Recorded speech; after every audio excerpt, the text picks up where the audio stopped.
Ah, good timing. Ah, exactly when I meant you to appear. I see. Yes, yes, indeed. Good evening, guys. Happy fucking Mondays. Hope you guys are having a wonderful evening so far.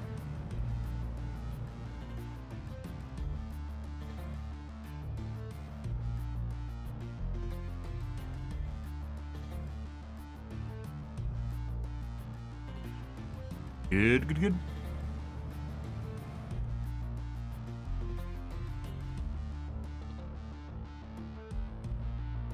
Ah, yes. Yes, indeed.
Alrighty, guys, let's get to it.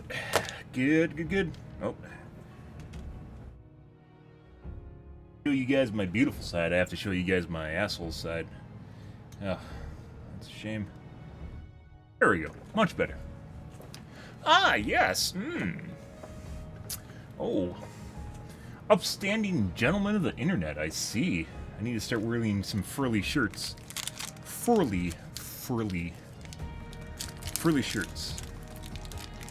Good evening, guys. Event still going on.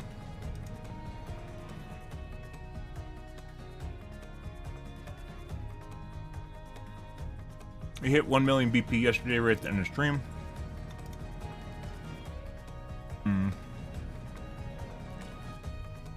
This is RNG now, isn't it? Oh.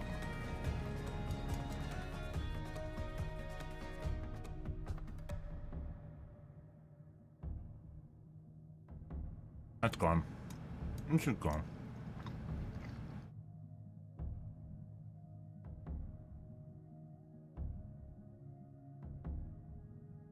First Doctor Strange is alright. The new ones, they just kind of went completely just off the rails with.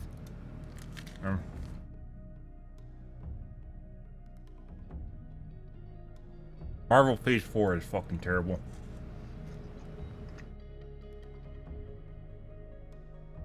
I.e. the Incredibles, Expendables, Eternals, the Eternals, the other one.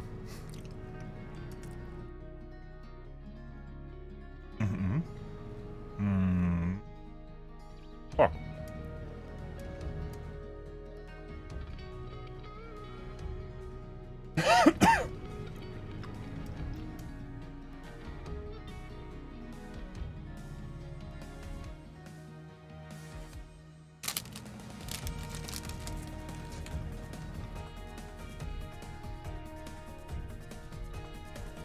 Yeah. No bueno. Yeah, I can't anymore. Too much propaganda, too much woke bullshit, or you could just say left politics in it.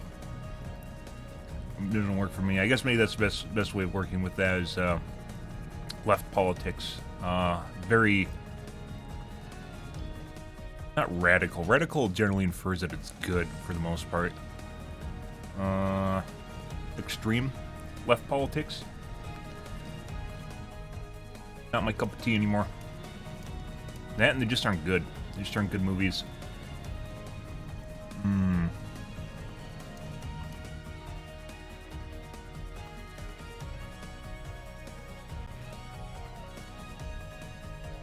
Bitch. It's mine, you son of a bitch. Oh, God. Yeah.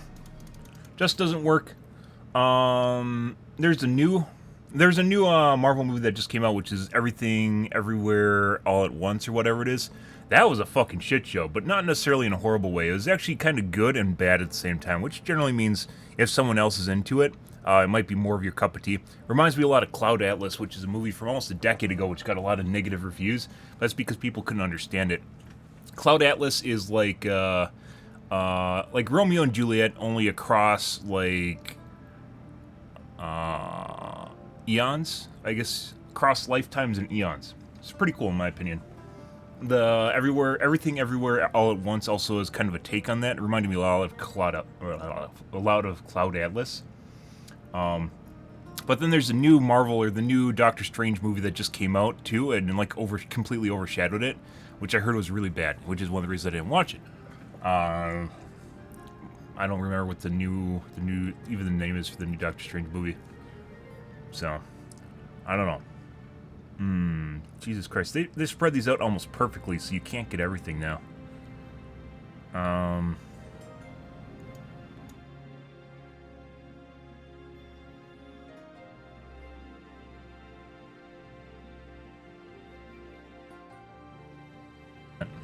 Lost another flan. We lost a flan in the war of attrition, guys. The war of all wars. It transcends space and time. Yeah, multiverse something or another. Pretty sure it is, yeah. Marvel Phase 4 basically is where they just have new characters for everything. Maybe it's the DC Comics ones. It's one of the two. I'm pretty sure it's Marvel. They have all this fucking weird overlapping shit now, which a lot of it doesn't even make sense. After basically the Avengers movie, kind of just shit on. Like, it just, you know, that was the end of everything sort of ordeal. And then they just never picked it back up. And now they're trying to introduce, like, new, like, the sidekicks, basically. Only people who give a shit about the sidekicks. The sidekicks in, like, a newer generation of superheroes. A lot of people just aren't interested in it. I'm not interested in it. Just not. Old superheroes are kind of, you know, iffy enough, and the new ones are just, oh god.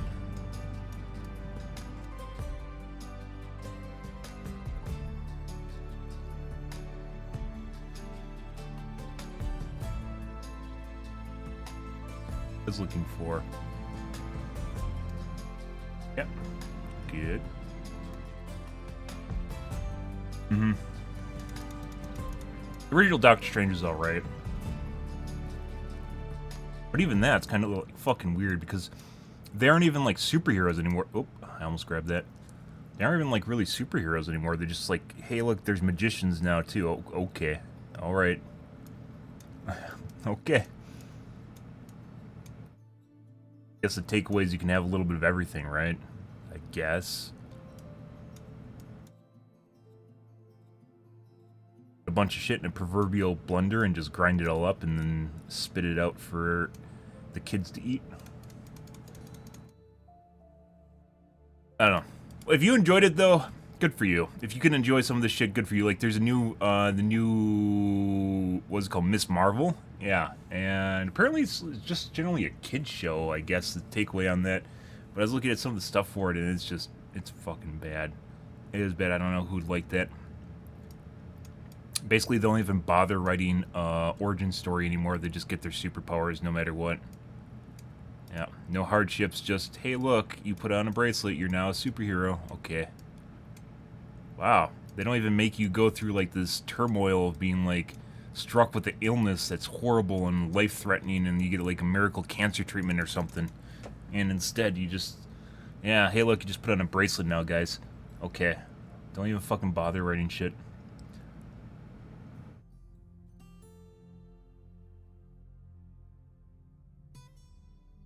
All we got is cakey, guys. Oh,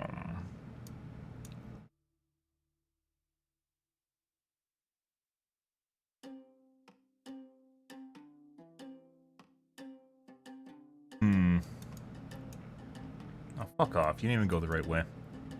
What a bitch. As long as you have cool fight scenes, they don't even do that well anymore. What do I just watch? Whereas, like, the new Kenobi series, like, they didn't even do the sword fighting well. Like, the original, like, Jedi sword fighting is based off of, I think it's Japanese, a certain kind of Japanese, like, martial arts. It's a take on certain kind of Japanese martial arts, but they don't do it anymore. They just, like, swing their sabers and spin. And they do lots and lots of spinning, and that's it. Like, they don't actually do martial arts anymore in Star Wars movies. Or anything. Media, I guess you could say. Because Kenobi's a TV series. Very, very lackluster. Makes you cry a bit inside. And I mentioned before, I don't want to be my dad and just go, oh, back in my day, media was actually good. But it's turning out that way. It is turning out that way at this point. Back in my day.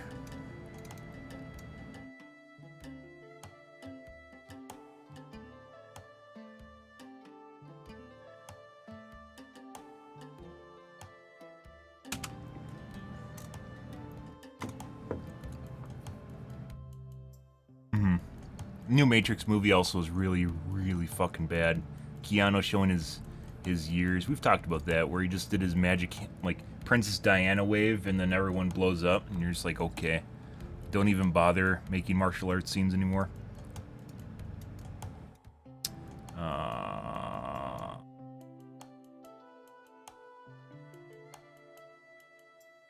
Probably should have got the ink ribbon. Did not. Fuck and Marty. TV series were actually good. They were, actually. They're starting to die out. There's a combination of politics and, I think, Adderall. We talked about Adderall already, was it yesterday? Yeah. Fortunately, people just juice up on some Adderall and just hammer out basically garbage and then expect people to like it. Like they did in college. Unbelievable. It's almost like a new generation of writers that are almost completely impotent. Like they're incapable of writing good stuff.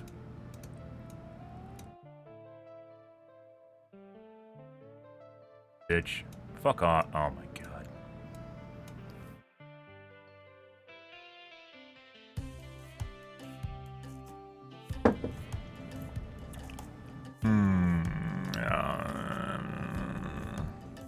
If we want this, we go over here, then we probably won't be able to go over there. We're gonna go over here. Okay.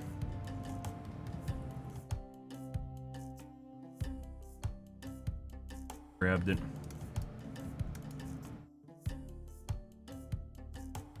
Game, please.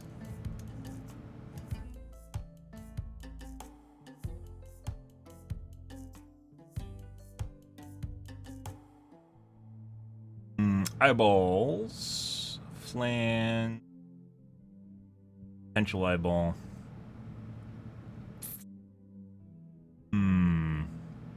This is gonna... In the trees where there's literally almost nothing in it, yeah, it's gonna take forever to go around its little fucking web over here. Oh. What are you even doing, Entity? What's even going on over there?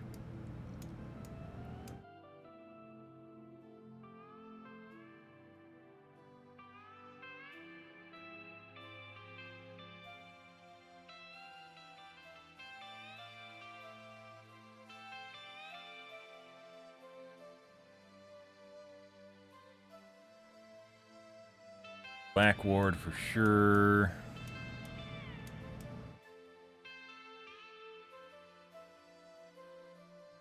Ideally, it should have came over here and it didn't. No. In a cut now.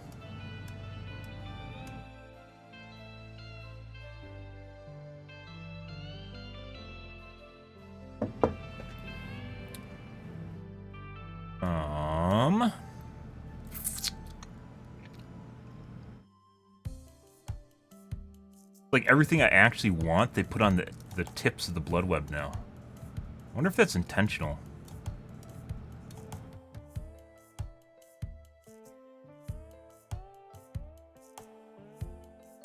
Maybe.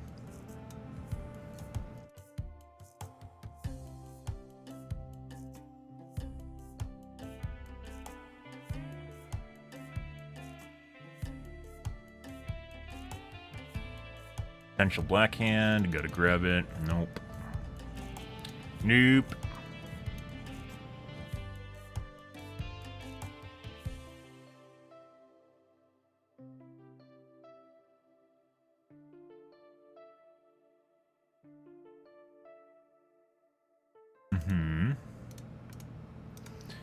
Gotta do the shrine. Okay.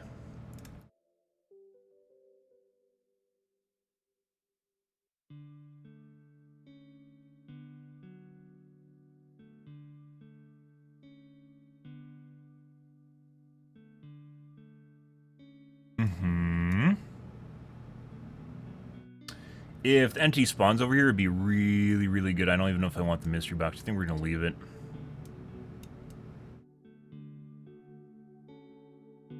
Let's see.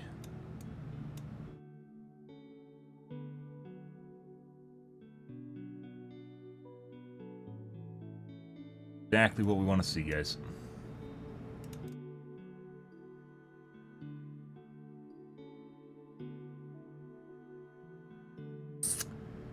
Okay. I want the ink ribbon.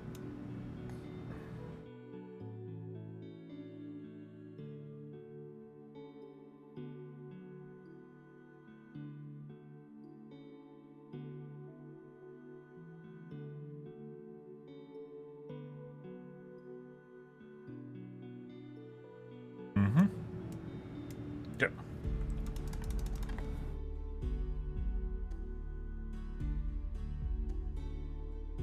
Potential black ward. Flan. There's flan. This might be flan. Grab you. Come down here. Grab you. Gotta go up top for the liquor tongue. That was a black ward. Beautiful. Yeah. Got it all.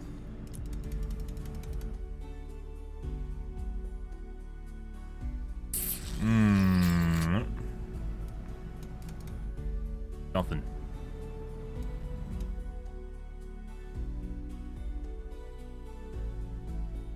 Yeah. Nothing over here we want to eat. There's one over there, that'd probably be good.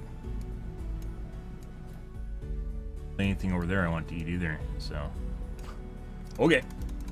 Okay.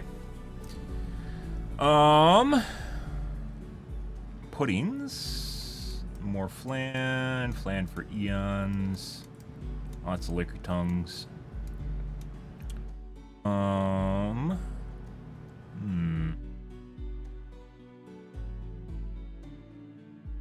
Been good if it came up here and ate that. I don't think it's gonna matter though.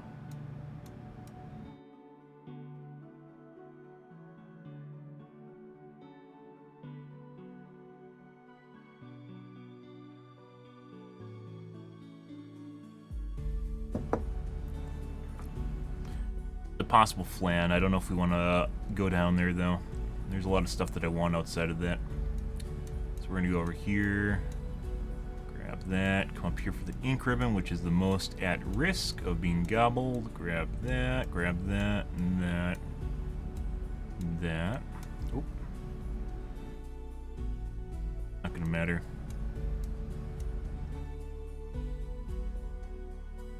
Yeah. Good, guys. Let's see. I also realized that I restarted my computer yesterday and my compressor was on for whatever reason. Like when it rebooted, my mixer went back to default settings. Which really sucks. That means that's something I'm going to have to look out for in the future. I don't know when I rebooted too, like a week ago, 5 days ago maybe. That really sucks.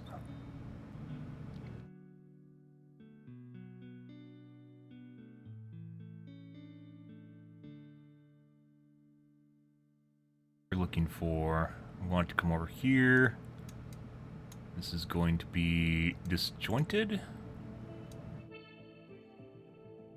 Fine. There we go.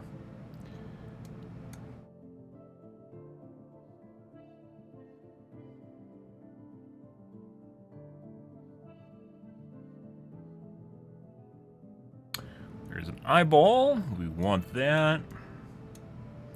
Potential flan, although this is kind of a waste. We got it to come up here to close the entire side, which is exactly what we want. That was a waste. I shouldn't have won for that. Not worth it. If you add up like the cost of all these perks instead, like a flan at most is going to get you 32,000, right? You add up the cost of all these little side things over here, it's like probably just as much as 32K. Not worth it. Opportunity cost, guys.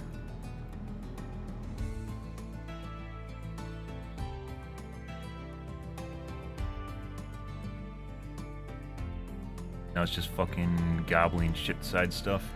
No. Good. And there's a pudding. I do want that because I need the eyeball.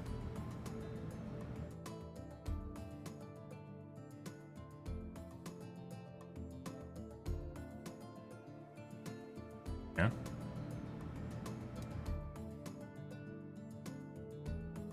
Go somewhere useful, entity. Why are you doing this?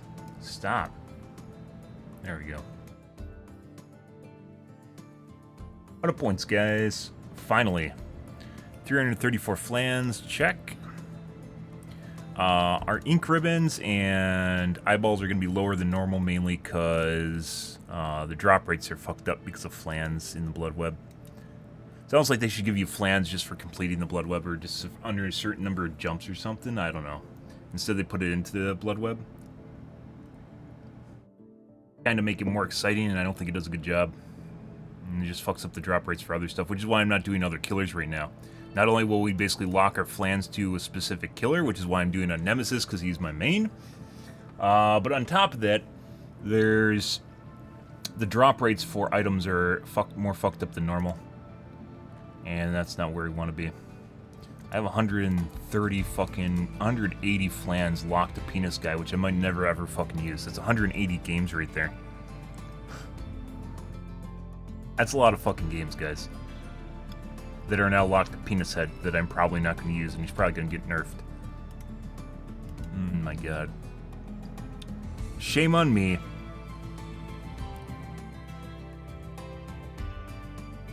At 29 on shape, although I might use those up. Shape is proving to be relatively decent.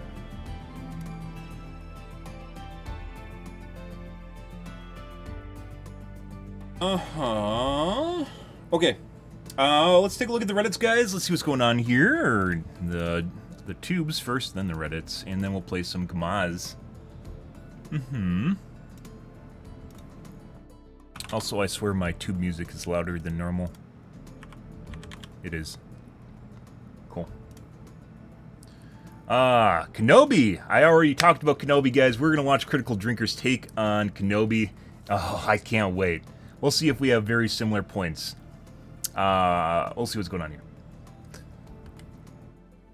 You know, these days I've become pretty desensitized to the idea that new Star Wars shows are probably gonna suck. It's just the natural state of affairs now, so solidly reliable and self-evident that it'd be like questioning whether the sun will rise in the morning, water will flow downhill, or Amy Schumer's new comedy routine will be about as funny as a cancer diagnosis. But this one was different, because as much as Disney has methodically humiliated and destroyed beloved characters like Han, Luke, Leia, Lando, and Boba Fett, there was one that stood tall amongst all this nihilistic postmodernist garbage. One final bastion of good characterization and heroic idealism that remained undefeated. One remaining link to the Star Wars of George Lucas before the fucking cartoon rodent got hold of it. Obi-Wan Kenobi, the wise mentor, the compassionate Jedi, the skilled warrior, the seasoned adventurer, the bumbling, incompetent old man that gets bossed around by a 10-year-old girl. Father? I fucking hate kids. I fucking hate kids in media. And this is even worse. This is like watching a 10-year-old feminist fuck around with the older guy that's supposed to know what the fuck he's talking about. It was obnoxious. It was absolutely fucking obnoxious. Like, not a feminist, fourth wave feminist, like basically boss around an old white guy. It was fucking obnoxious. This guy's supposed to know what it's like Boba Fett and like Mando. Like, they're supposed to know what the fuck they're doing, but they literally just turn into incompetent idiots. Oh my fucking god. This was definitely part of it. Aren't you going to say hello? Hello. Fuck. I suppose it was always gonna happen, wasn't it? I mean, eventually they were gonna find him. I suppose it was always gonna happen. This actor, by the way, is also pretty good. I like this guy. He was pretty cool. He did a good, even though he had a very minor role, I think he did it pretty well. Like as kind of like a redneck farmer that cares about his family. I thought he did a pretty good job of it. And then got bossed around by his wife, and like his wife has like maybe 20% of the scene time that he does, and even in that, he got bossed around by her. So I mean, yeah. Wasn't it? I mean, eventually they were gonna find him. We will find you! Shut up, Reva. She's such a fucking horrible actor. I totally agree with the sentiments from their fans. She is a horrible actor. Absolutely horrible actor. It has nothing to do with ethnicity, guys. She's just fucking terrible. We'll get to you soon enough. No shit. Believe that. Anyway, to properly explain how bad this show is, let's have ourselves a good old-fashioned plot summary. So Kenobi picks up about a decade after the events of Revenge of the Sith. Kenobi himself is now living in exile on Tatooine, living a simple, anonymous life, while covertly keeping an eye on Luke to make sure the boy's safe. Nice one, Ben. Sure hope you don't totally abandon this task at the very first episodes. She needs you, Obi-Wan. I can't leave the boy. This isn't about the boy, and you know it. Oh, for fuck's sake. So the object of Ben's mission is Leia Organa, a 10-year-old girl who looks like a 7-year-old and runs like a 3-year-old's. She gets I thought she was 6. She said she's 10, but I swear to God she's fucking 6 years old.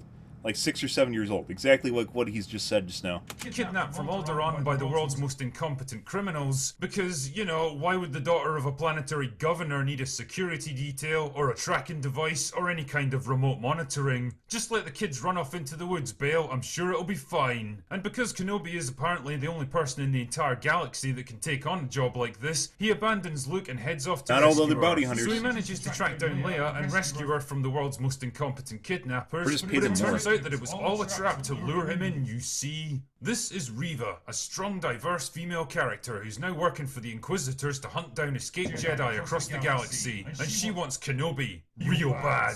Like she'll literally torture and kill anyone who gets in her way. Even the fucking Grand Inquisitor himself. So they escape and head to another planet on the vague promise that there might be someone there who can help them. Well, I'm convinced. But wouldn't you know it, there isn't. So naturally, Kenobi's got no idea of what to do next, and so Leia takes charge. Because 10-year-old girls who look 7 and run like 3-year-olds are absolutely the kind of people that you want to listen to when you're being hunted by the most powerful military force in the galaxy, and the Inquisitors, and fucking Darth Vader. Naturally, Leia walks them straight into a bunch of stormtroopers, and Kenobi loses his mind and forgets that they're supposed to be undercover, and they almost get captured. But it's okay though, because strong female not resistance leader shows up to save their arses. Get used to this kind of situation, by the way, because it's a running theme with this character. This is a scene that I didn't understand. So, he just defeated He just defeated like 6 stormtroopers single-handedly right here. 6 stormtroopers and knocked out Imperial sympathizer. He like killed 6 stormtroopers right here, all by himself. Then 3 roll up, 4 counting the resistance. 3 roll up in a speeder, and he gives up. How does that fucking make sense? He doesn't have a scratch on him, and he fucking gives up. What the fuck is going on here? It made no fucking sense. I still remember that. Like, I harped about a bunch of different things when we're talking about Obi-Wan as shitting on it. Was it yesterday? 2 days ago. When I was shitting on Obi-Wan. And this is another one of the sequences that does not fucking make sense. He's not hurt. He didn't get shot. He's perfectly fine. 3 stormtroopers come up in a speeder, and he doesn't even try to take care of them. What the literal fuck, guys? What the literal goddamn fuck just happened? RCs. Get used to this kind of situation, by the way, because it's a running theme with this character. Yeah. Anyway, they're about to escape off-world again, but wouldn't you know it, Darth Vader shows up and kicks character. She's hot, by the way. Anyway, they're about to escape off-world again, but wouldn't you know it, Darth Vader shows up and kicks Kenobi's arse in what has to be the most poorly staged lightsaber battle in the entire No fucking franchise, shit. and then sets him on fire, just like he got set on fire. Again, it's like poetry, so if they rhyme. But luckily, strong female not resistance leader shows up in the nick of time to rescue him. Wow, it's almost like the writers are using her as a convenient fix to get Kenobi out of any situation that they dump him into. On top of that, she easily thwarted Vader and stormtroopers in this sequence where Obi-Wan couldn't fucking do anything. But oh no, Reva teleports in and conveniently captures Leia. How exactly did she know where and when to find her? Don't know. No See, shit. Not just on top of that, they fucked up the tunnel sequence. We talked about that yesterday. I'm going to mention in the comments. Like, they literally do not understand how a tunnel works. Reva goes in the entrance that they went in. By the way, the tunnel isn't even underground, so it's an above-ground tunnel network of some kind, or above-ground tunnel. Yeah, but it's coated on the inside with stone. But they never go below ground. And the building's not below ground. Yeah, anyways, Reva walks in the entrance, in which Tala, I believe her name is Tala, and Leia go in to the tunnel to go down to the exit. Yeah, Reva goes in the same entrance. You can see the loader bot come out of the same building. It's exactly the same building. Goes in the same entrance. Tala decides to turn around because fourth wave feminist Leia convinces her to turn the other direction and go help Obi-Wan, because I guess, sure. So she went back the other way, and Reva and Tala never meet each other. Then Leia, who's running to the other end, Reva teleports to the exit and shows up in front of her. And the only thing they did to kind of make it seem like it was a remotely different location is they put a dead trooper there, which was never there when they shot the sequence with Reva. She never encountered anyone in the building. Yeah, instead, there's all of a sudden a dead guy at the exit where she was, which was also the entrance. Yeah, it doesn't make sense. You have to watch it to actually believe this shit. It just, like, people, like, I got an argument with people who didn't realize that they thought that it was a tunnel network, and she went in like a different building that happened to be the building that she also was exited from, but you can clearly see the loader bot leaving. She goes through the same fucking rooms, even ones with graffiti on the wall that are exactly the same. I guess they duplicate this shit, and putting aside the whole fact that it was an above ground tunnel, which makes absolutely no fucking sense. Yeah. No. Shot is that Leia's been kidnapped again, and it's up to Kenobi to rescue her. Again. Why do I feel like this entire show is the narrative equivalent of a car spinning its wheels in the muds? Anyway, so Kenobi and strong female not resistance leader infiltrate Reva's headquarters with absolutely zero difficulty, rescue Leia, and make their way out. And it's at this point that we all bore witness to a scene that will live in infamy amongst the Star Wars fanbase. Nope, nothing to see here, just a monstrously deformed hobo with 2 sets of legs wearing a trench coat that's several sizes too big. Don't challenge him or report this to your superiors, guys. Just carry on with your day like nothing's happening. You know, she's pretty small. He could probably have put her inside a droid, or a cargo container, or a fucking duffel bag, and it would have looked a lot more natural than this shit. When did the Empire go from being a terrifying... This is the sequence I talked about with the stormtroopers that acted like fucking zombies. More natural than This is exactly what I was talking about. This right here, where there's a bunch of rebels behind boxes, they just walk through a fucking door into bolter fire. They just walk through the door into laser fire. What is this shit? Like, this is stupider than normal stormtroopers. It doesn't even fucking make sense. This is horrible. Oh, God. from being a terrifying. Look at this shit, like they're just like force flooding to a in. bunch of absolute fucking jokers. So anyway, the not resistance. Look at this, and this is where I mentioned where the fucking CG is horrible. Forced to a bunch of absolute fucking jokers. So anyway, Look at the ship. This is supposed to be a big ship. Doesn't this look like a fucking drone? Like, they got the perspective completely off on the ship. Like, it doesn't even look like a fucking ship. This looks like it is extremely far away, or it's literally like an RC racer drone. I don't know what the fuck they were doing, but they absolutely fucked up. And then later, if he shows it where he's just sitting here looking at like the Riva with the thing like sitting in front, it doesn't even look real. Not resistance rescue Leia with a bunch of snow speeders because nostalgia and take her back. They aren't to even their the right kind of snow speeders. Either they're different ones that they have, or they just like they aren't right. They don't look not right. resistance base. Well, after having a protracted mourning sequence for Wade, a speeder pilot that's on screen for all of 10 seconds before he got killed, that I guess we're supposed to care about. But oh no, Riva put a tracking device on her. Shame that her fucking dad never thought to do that. And Yeah, and on top of it, it didn't. I don't know why she ever would have put a tracking device on her in the first place, because she was in their custody, in their stronghold, their Inquisitor stronghold. Why the fuck would she ever put a tracking device on the droid from her? I have no fucking idea. It made no fucking sense. Like, why would you do that? Maybe just being super paranoid, but like it doesn't even make sense in the context of what's happening in the series. But magically she does. Very convenient. before you know it, their base is under siege, which forces Kenobi to surrender to Riva to buy enough time for them to escape. Because, you know, all they have to do is get their unarmed transports out of the hangar and they're home free. That massive Star Destroyer in orbit is just gonna let them go. But Which conveniently fucked off the Starbucks. Wait, it turns out that Riva's not actually after Kenobi after all. Okay, so this is where I'm gonna have to go off on a bit of a tangent, because trying to rationalize this fucking character and a ridiculous plan may have given me actual brain damage. So the gist is that Riva was a youngling during Order 66, in case you didn't figure that out from the opening prologue already. A youngling during Order 66, in case I thought that was a guy. I legitimately thought this was a boy. she didn't figure that out from the opening prologue already, and she got stabbed through the fucking chest by Anakin's lightsaber, but naturally she survived so that the rest of the plot could happen. Clearly a spot of revenge was in order, so in order to get close to him, she joined the Inquisitors and worked her way up through the ranks by hunting and killing escaped Jedi over the course of an entire decades. You know, the same people that she wanted to take revenge for, because that's how morality works in the real world, don't you know? But then she somehow discovered a link between Bail Organa and Kenobi. How exactly did she discover this? I found a link between him and Organa in the archives. Oh, the archives, eh? Those What? It doesn't even make sense. archives which are accessible to all of the Inquisitors and Darth Vader himself. Lucky that you happen to be the only one to find that connection, isn't it? Because otherwise the rest of the plot never could have happened. So okay, she kidnaps Leia to force Kenobi out of hiding because she somehow knows that Bail would only choose him out of the thousands of other people that he's got access to. Then she kidnapped Leia again and allowed Kenobi to rescue her so that she could put a tracking device on her that would lead them back to the Not Resistance base that would allow her to get close to Vader and then totally fuck up her one chance to kill him. What a genius plan. I can't see literally dozens of ways that this could have failed if everyone involved didn't behave exactly the way you needed them to. Convenience is a wonderful thing, isn't it? Anyway, wouldn't you know it, she fails to kill the character that's clearly still alive in the next movie. Who knew? Then Vader shoves his lightsaber through her chest, again, leaves her to die.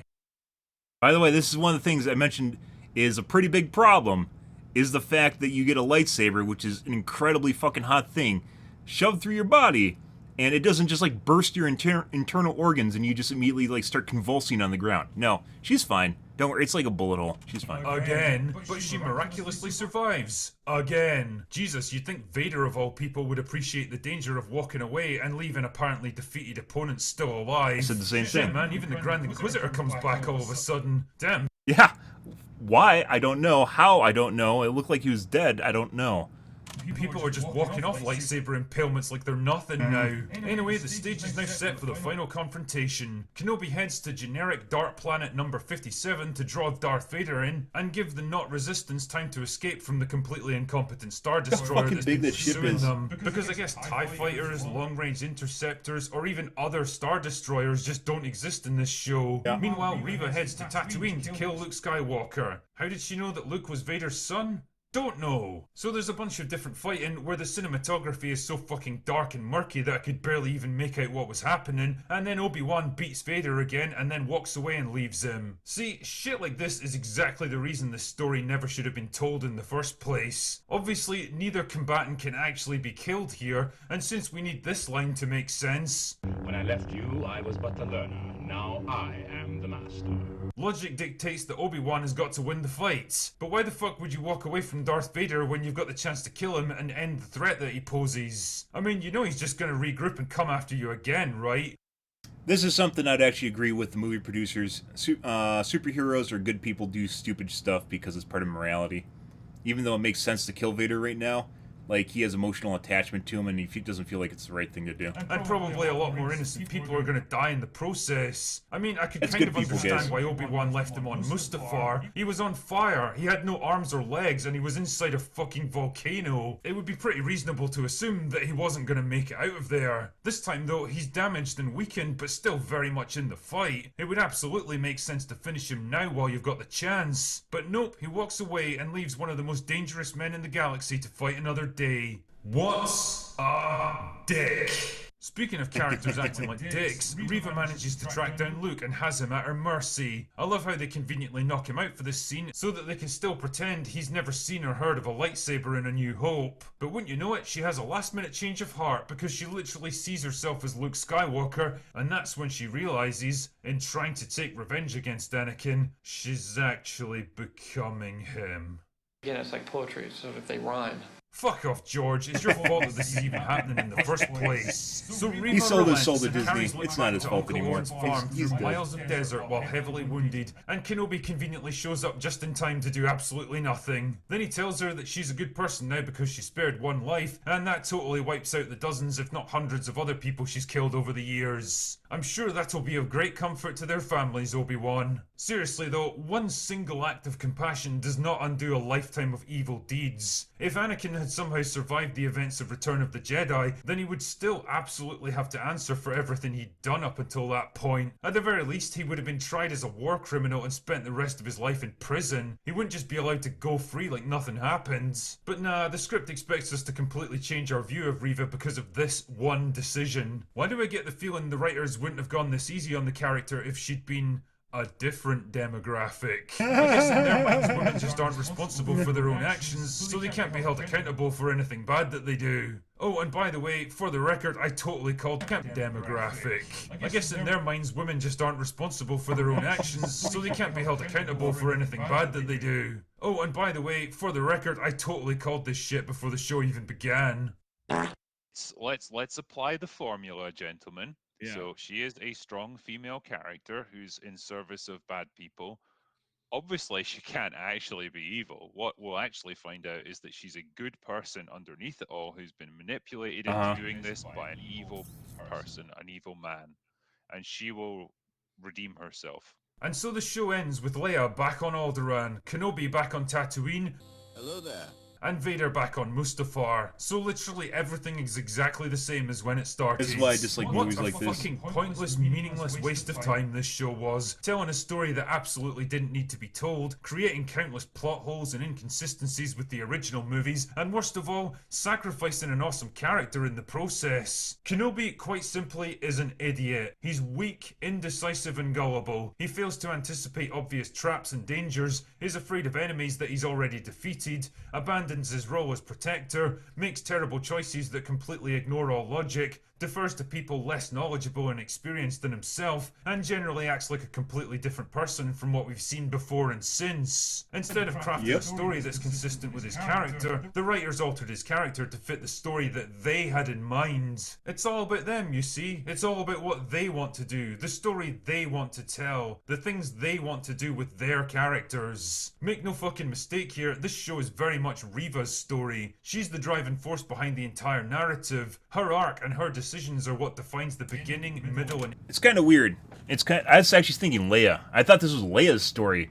I guess Reva or Leia would be this. You called it? I mean, I called it too. But I think a lot of people called it, and Star Wars is getting angry, which is why they're saying that anyone that disagrees with this series is basically racist.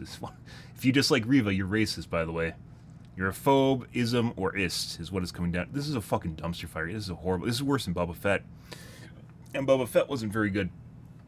And they're both worse than Mando. It goes Mando, Boba Fett, and then Obi-Wan. Pretty terrible. I knew it was probably going to be pretty terrible when we talked about it, but I was going to watch it anyways because I like sci-fi. I like dystopias. I'm alright with Star Wars. I enjoy Star Wars. I'll watch Star Wars, Star Trek, okay. I even watch Discovery still, which is also very horrible. Yay, fart monsters. Emotional fart monsters, excuse me. Emotional fart monsters. And this is just, it was horrible. It was absolutely horrible. And then they tore down basically another character. They love doing this in Star Wars. They do it in Star Trek too, where they tear down old characters. And they basically make them fucking idiots. The end of this plot. Kenobi himself is just there to react to it. The writers wanted to tell her story, but they also knew that nobody would really care about it. Or Leia's story, both of which I don't give a shit about, by the way. And Leia's fucking 10.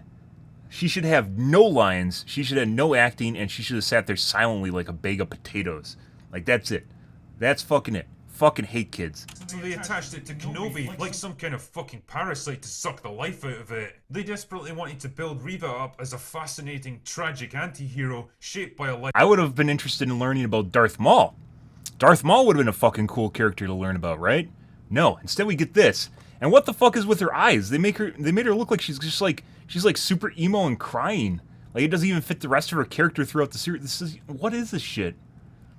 Lifetime of suffering, who They did that right at the redeems end. herself at crucial moments, and in turn it makes you like her, or else. Unfortunately, neither the writers nor the actress were up to the challenge. What we got instead was a loud, aggressive, obnoxious, sadistic arsehole who takes These acting sequences, by the way, between Reva and Leia were horrid. Absolutely horrid. Both actors are terrible. One's 10 years old, you can't really blame her, right? One is fucking 10 years old. Or 8? I swear she's younger than 10. She does not look 10. She's like maybe 8 or 7 or 6, I think I said earlier. She's really fucking young. And the other one is just a really bad actor. Genuine pleasure in harming innocent people and only turns aside at the 11th hour with a single act of mercy. That is not how morality works, and it's not how you write a redemption arc. No shit. Leia is equally insufferable, acting like a spoiled, precocious brat who's literally never heard the word no in her entire life. Yeah, no shit. And then on top of it, she's always right. That just makes it even worse. It's like fucking Survivors. I literally compared her to Survivors before. Survivors and Dead by Daylight. Fucking horrid. She disobeys direct orders in life or death situations with not a care in the world, constantly argues with grown-ups like they're her peers, and makes insanely stupid decisions that nobody ever calls her out on. But she's also able to and doesn't get her in trouble. Or if it gets her in trouble, it's someone else's fault. infer complex motivations from tiny scraps of information that she absolutely shouldn't be able to figure out. Basically, she's as dumb or as smart as any particular scene needs her to be, with absolutely no rhyme or reason behind any of it. What's even weirder is that the ending tries to frame her as finally finding her inner strength and independence to be her own person, which would have worked great if she'd started out as some timid, downtrodden little flower, bossed around by her domineering parents, and only found her fiery side through the hardships and danger that she's endured. But it's not. She was already headstrong and rebellious from her very first scene, and she stays that way all throughout the story. And yes, I'm well aware that the Leia from A New Hope was sassy and strong-willed and independent, but that Leia was a grown-ass woman. This is a 10-year-old child. Now, I don't know about you, but I'm pretty sure I'm not the same person I was when I was that age. I was an idiot when I was younger. I think most people are. This is why kids are dumb. Kids are just dumb. That's just the way it works. You grow up, your brain develops while you're growing up through your teenage years, and even a little bit into your 20s. Your brain is still developing. Who you are as a person is still changing and developing. That's why it's important to shelter people from real life. Shelter kids from real life until they come of age, right? Until they grow up. And even then, even if your brain's fully developed, you go into your 20s and then life crushes your hopes and dreams. That's another learning stage for most people. And it's not something they teach you in school. But yeah. It's stuff that you go through that builds character in person, right? Simple-minded logic of an amateur writer whose thought process is basically Leia in the movies was strong and rebellious, so the Leia in our show has to be exactly the same or nobody will understand. Here's a hint, character development has to involve actual development. And just to be clear, this is nothing whatsoever against the actress. She does a perfectly good job with what she's been given. This is an issue with the writing.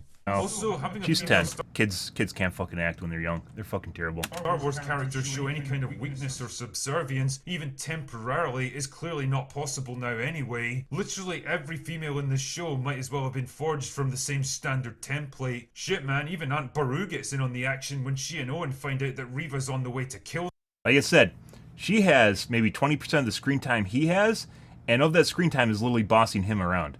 them all. Owen's natural response is to get the fuck out of there, which makes complete sense to me because for all he knows, the Empire might be sending an entire company of stormtroopers to wipe the place out. This is absolutely the time to cut And even then, if you know there's a Jedi coming after you and you're a normal pleb, you fucking run. You run from a Jedi. That's what you do. You're a normal person. They squeeze you to death like a fucking lemon. That's just the way it is. You run for your goddamn life.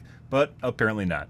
run. But nah, Beru goes into full fucking Rambo mode and she's like, we're going to stand and fight. It's a typical girl boss moment that the writers were probably creaming their pants over, and it appeals to the cheap emotional pull of standing your ground even if the odds are against you, but it also completely ignores the reality of their situation. You're two people with limited resources, cut. How they even stood a remote chance against her, I have no fucking idea.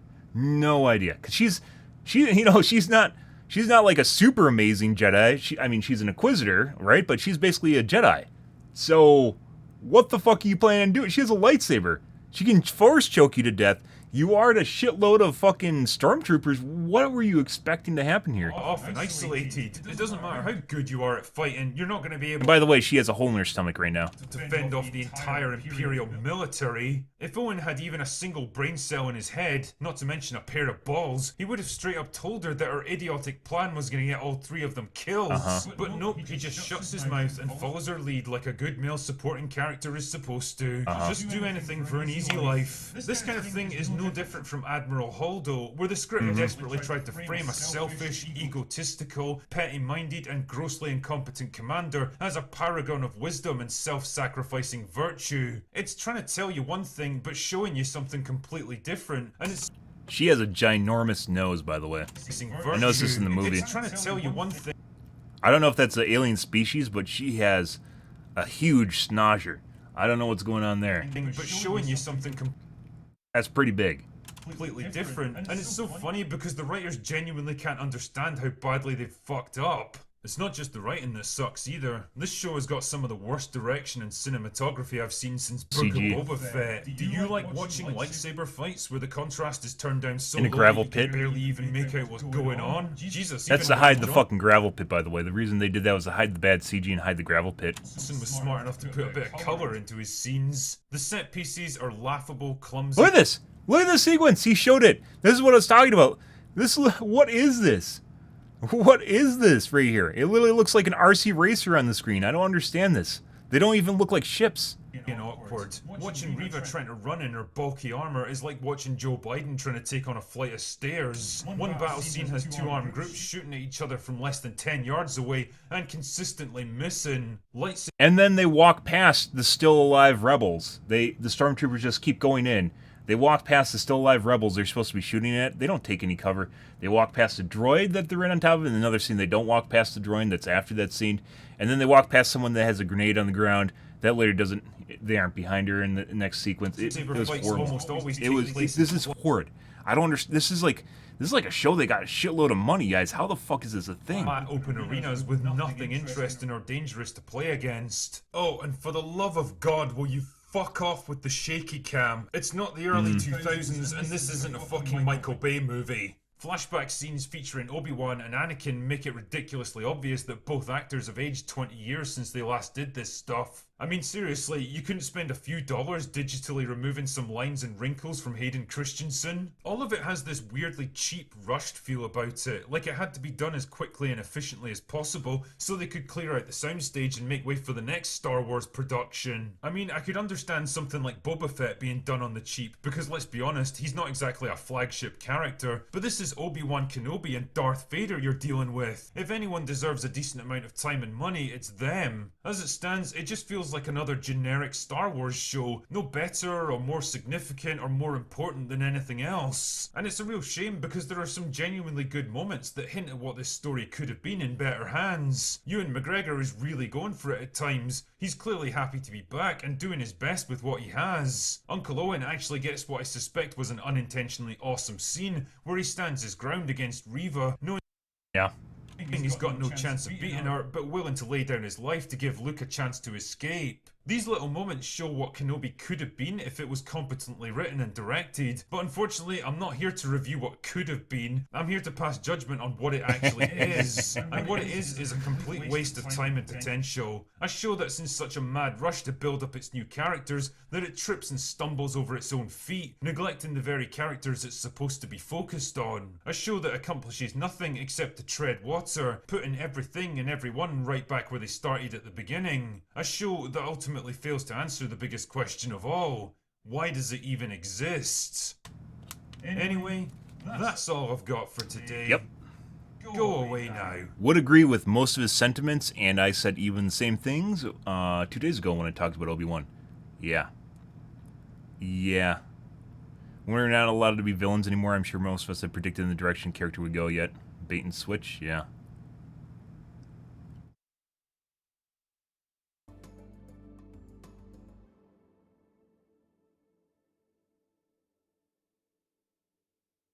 Someone fucking mentioned... I've mentioned this in media already. Oh no, someone took my idea. Oh my god. Fucking piece of shit. God damn it.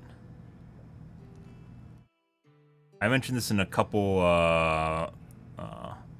Star Wars reviews, and it looks like it's becoming a trope. And at no point did I ever see any similar comments on those Star Wars reviews. Unbelievable.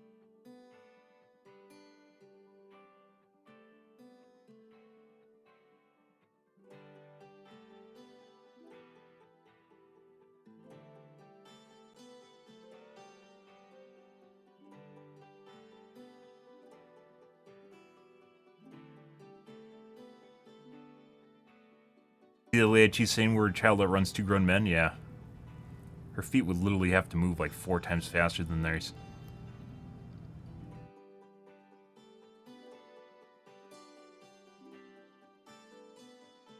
We're gonna post it anyways.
Was it Tila? Tyla?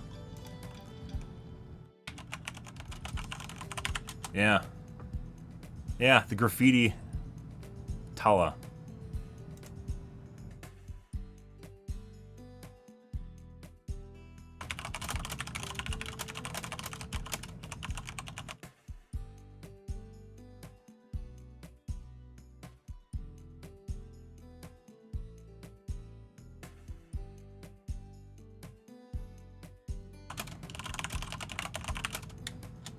Tala?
Captain Sisko, yeah.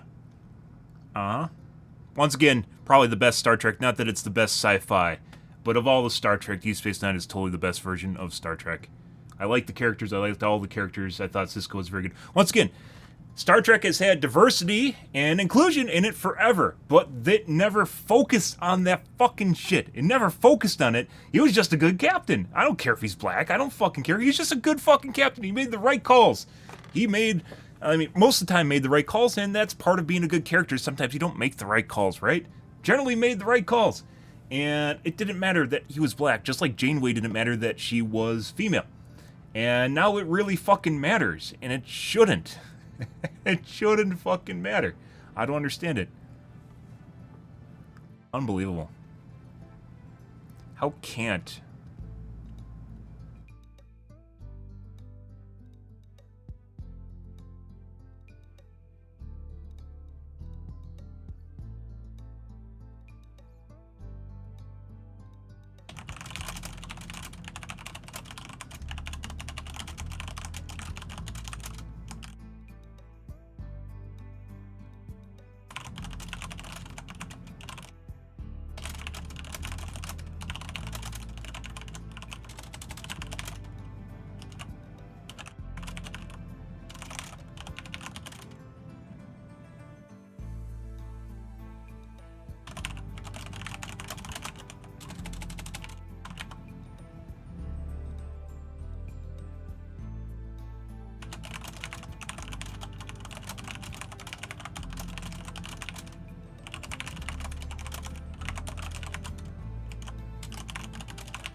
Fucking terrible. I mean, I don't want to go there. I was talking about that earlier. I don't want to be my dad and say they don't like them like they used to. But this, I mean, there's 176 episodes, 40-minute episodes of Deep Space Nine. 176. They aren't all good. Don't get me wrong. They're not all good. But they generally form a coherent plot line that doesn't have shit like this. This is 6 episodes, and they can't even keep their shit together for 6 episodes. Where Deep Space Nine can generally keep things together for 176 episodes at 40 minutes apiece. What the fuck is wrong with writers today?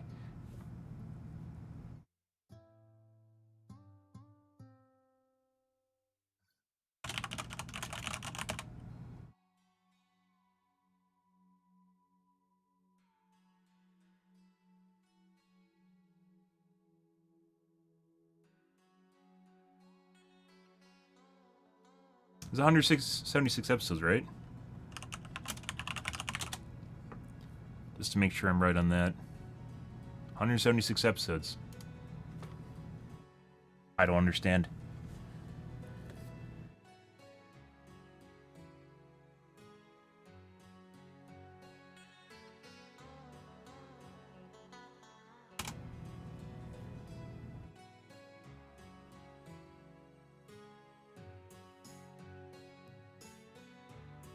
So this guy stole my argument right here. But I've been talking about this probably. This is probably from my Facebook post I made maybe 4 hours ago. I commented on maybe 3 Facebook posts so far on describing the Riva chase scene down the tunnel, and I've had people argue with me in a couple different spots already. And it's already spread here. But, I mean, it's not impossible for other people to encounter it, but considering there is no... In those posts in which I saw, no one else commented on it before I commented on it, it's 100% was straight from my post. Fuck you, dude. Yeah. So, we talked about this the other day. 7 seasons, 176 episodes. That's insane. That's insane. And putting aside, you know, I'm all for a tight, concise season, like 10 episodes, HBO series, right? 10 episodes, If you make a really good story, I'm for that. Like the first 2 seasons of Westworld, third season was terrible. First season especially is very good. I'm all for writing a tight, concise season. 7 seasons, 26 episodes per series or season. That's insane. That's insane. Considering that Star Trek is generally more episodic, meaning that there isn't generally like a cohesive plot that's on every episode, connecting between them. It's still generally each season had an overall arc to it. So even though the episodes don't always align with each other, and sometimes they're just random slice of life stuff or monster of the week sort of ordeal, that's not really terrible. Which is the way they went with Strange New Worlds, which I haven't watched yet. I'm waiting for that to finish. I only know that because I'm rewatching season 6. Yeah, there's better sci-fi, by the way. If you're interested in trying something new, Babylon 5, I would probably one of my first introductions to a better sci-fi series. Babylon 5. The first season kind of sucks. The later seasons are much better. They plays up the diplomatic relations and the politics between races and the anxiety and stress relating to them, and how it can be very tenuous dealing with what's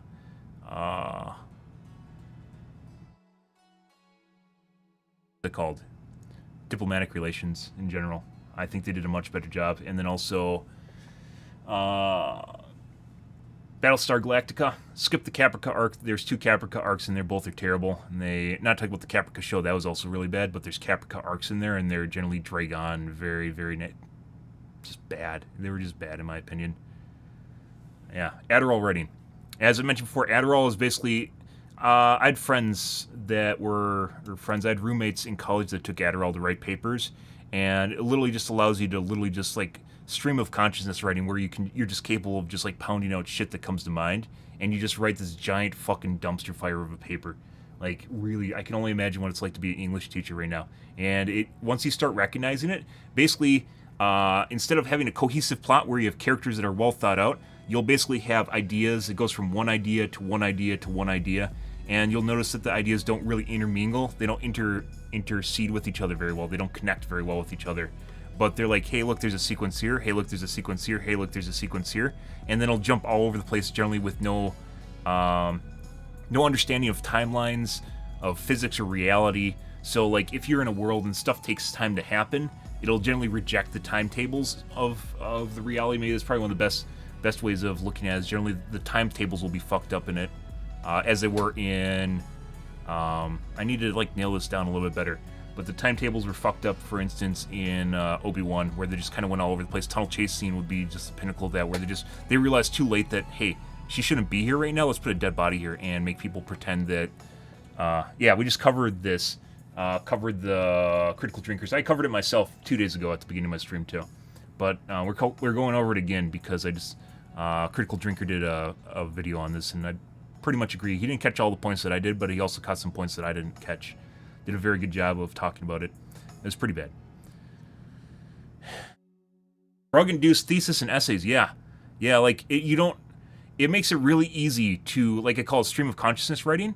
It makes it really easy to type a paper, but that paper does not really, like, the ideas that you put into it don't always coincide with each other. Like, there aren't chapters. You're going to have chapters, but it's like you just go from area to area to area, and then it doesn't really have an overall feel where, you just like slather it all together where it makes sense, where people are going to different areas at different times, and the characters will oftentimes feel strangely, not just cardboard, but they'll feel like they're strangely convenient, and their actions don't always jive with like their personality or the character. Like, you imagine a character to do certain things and do certain things, right? And then it doesn't really make sense in terms of their character. And they're just kind of...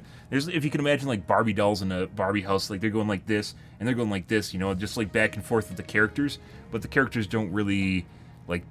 It doesn't feel like something the character would do oftentimes, and they're just used there as a plot device. It's more than bad writing. It's 100% Adderall writing, is the way that I label it. Basically, Adderall being a performance-enhancing drug, and people that say that it's not are full of shit. I've taken Adderall before. If you have ADD, you've probably taken Adderall before. Yeah, if you hear people on Twitch ever say... I heard Shroud say that, by the way, when he was... this was a couple years ago, when people talked about doping in Counter-Strike, maybe 2 years ago, doping in Counter-Strike, basically using Adderall as a performance-enhancing drug. He was asked about it, and he said, No, it's nothing. It's not really a thing. It doesn't really help you that much. And he's just 100% full of shit. Adderall 100% helps you concentrate. And the thing about it is it makes you like hyper focused, I described. So one of the reasons that it makes it hard to write a cohesive overall plot. This is basically the best way of describing it. Is the cohesive overall structure of the story, right? Where stuff makes sense in light of the entire story. It's like if you can imagine how a spider web's formed. It's like having a bunch of holes in your spider web, and then like the cross events that are supposed to happen that tie everything together are just missing, and it feels like you're literally just being jerked from one event to one event to one event. Rogue One was a lot like that. A lot of those new Star Wars movies, actually not Rogue One, the new Star Wars movies are a lot like that. The 7 through 9 were a lot like that, especially the later ones, where they just go event to event to event to event, and the stuff doesn't always make sense, and they just do it. They just do it because they can. I mean, you can write anything, right? That doesn't make it good, but they just do these things, and they just happen to work out. And there's a lot of coincidences. He didn't even talk about the coincidence of Reva, who has a hole in her gut, literally finding a transponder beacon on the ground, telling him where the location was of Luke. She just happened to find it laying on the ground after she got stabbed. But like Adderall writing just generally jumps from thing to thing to thing to thing, and it lacks depth. All the characters feel hollow, and they lack depth in what they're doing, and not talking about the actors, and what they're doing doesn't really make sense. Adderall, I'd actually say, is killing creativity. I'd very much say Adderall is responsible for destroying a lot of writing nowadays. Not Adderall's a bad drug, because it isn't. It helps a lot of people that have problems. As I mentioned, the Family Guy episode is pretty spot on in it. It really is ruining creativity, in my opinion. I'm pretty sure it's Adderall. I'm very, very certain. And once you start, I need to nail down a better structure for identifying it, so then I can attribute it to you guys better, so I can make it seem like a more logical concept, right? Rather than just saying, oh, they're on Adderall. Like, I recognize this because I used to take Adderall because I used to have ADD, or I still have ADD. I used to take Adderall, and it 100% does exactly what you're seeing, where it makes you just like hyper-focus, but sometimes when you hyper-focus, it's not on the right things, and just because you're doing something in an area does not mean that it's the right thing you should be doing overall. When you're seeing a good example of this, by the way, where you can see people that are like high on Adderall in video games, is like if you watch like MOBAs are a pretty good thing, where you have to be in control of multiple things happening at the same time, and oftentimes you'll see someone that's really good at like stutter stepping and like getting like last hits on units or something, and they'll like go balls deep on something, like gunning for that kill, but they can't actually notice the overall situation that might be the meta play that's overall like evolving around them. So they get hyper-focused, just like in first-person shooters, they get hyper-focused on gunning down that one person and being, like, their task that they get is they're 100% focused on accuracy, and then they lose the overall feel. Like I need to figure out a way to exploit this, by the way, because it's becoming more common. And then they lose the overall ability to keep track of the situation around them. Like, they lose the abstract or objective viewpoint around them. Yeah. Yeah, exactly. It makes you feel productive, and you probably are. You are productive. Don't get me wrong. You probably are productive, but just because you're productive doesn't mean what you're doing is good, right? So you can write a lot of stuff. I call it filler. Back when I was in college, you had to write filler into papers, but you can make a shitload of filler just talking about like random shit that just, like, hey, how's your day going? Like, it's literally like small talk in your papers. But when your paper just becomes small talk, that's a huge problem where you don't really make any cohesive points anymore. Yeah, like you're productive and not always in the right area. And video games, one of the really cool things about them is video games oftentimes encompasses objective scenarios, right? Unfortunately, most video games nowadays are, like, especially first-person shooters, are hyper-focused on a task, which is, accuracy, right? When it can involve things like, that's why people in Overwatch got so pissed off. They love, we talked to this back when I played Overwatch, but they love their hit scan heroes. And anytime heroes violate the hit scan, basically, I don't know what to call it, treaty or whatever, where you have heroes that basically are more ability-bound or based more around objective gameplay that might not be, outside the scope of just click and aim. Aim at a dot, click there, shoot the dot on your screen. Then people get pissed off. Like, they're super pissed off about shields and stuff like that. Yeah, Mei. I used to play Mei a lot. My two heroes I played all the time were Pharah and Mei. And it, yeah, like, just like like, I remember arguing, this is back before people understood May, I remember arguing in, like, Season 2 with people that didn't understand how May worked, and didn't understand what it means to split teams in half, and then allowing you to 6v2, you know? Like, they didn't understand that just because you don't directly do a shitload of damage does not mean you're a bad character. You do other things. You do other things. Is Dredge a good character? I haven't played him yet. He's probably good up to mid MMR, based on what I've seen. Yeah, I played a lot of Pharah. Because there's another thing where people, like, it is like, the best way of describing, like, Adderall is, like, cause and effect. So when I would play Pharah, I would still have assholes that would be like, oh, there's a hit scan, you have to get off Pharah. That's not the way it works. Majority at high MMR, so playing in, like, GM and Masters and GM in Overwatch, was about line of sight with Pharah. It's not about being 100% accurate with rockets, it's being able to make sure that, because you won't always have a healing mercy, is to make sure that someone can't always, like, get a beat on you and then hit you with the hit scan and kill you instantly. It's like literally playing around corners and line of sight. And people don't understand that because that's not what you do with, like, a McCree or with a Soldier 76 or something. You didn't play that way because it's just all hit, you know, so you can shoot the dot, right?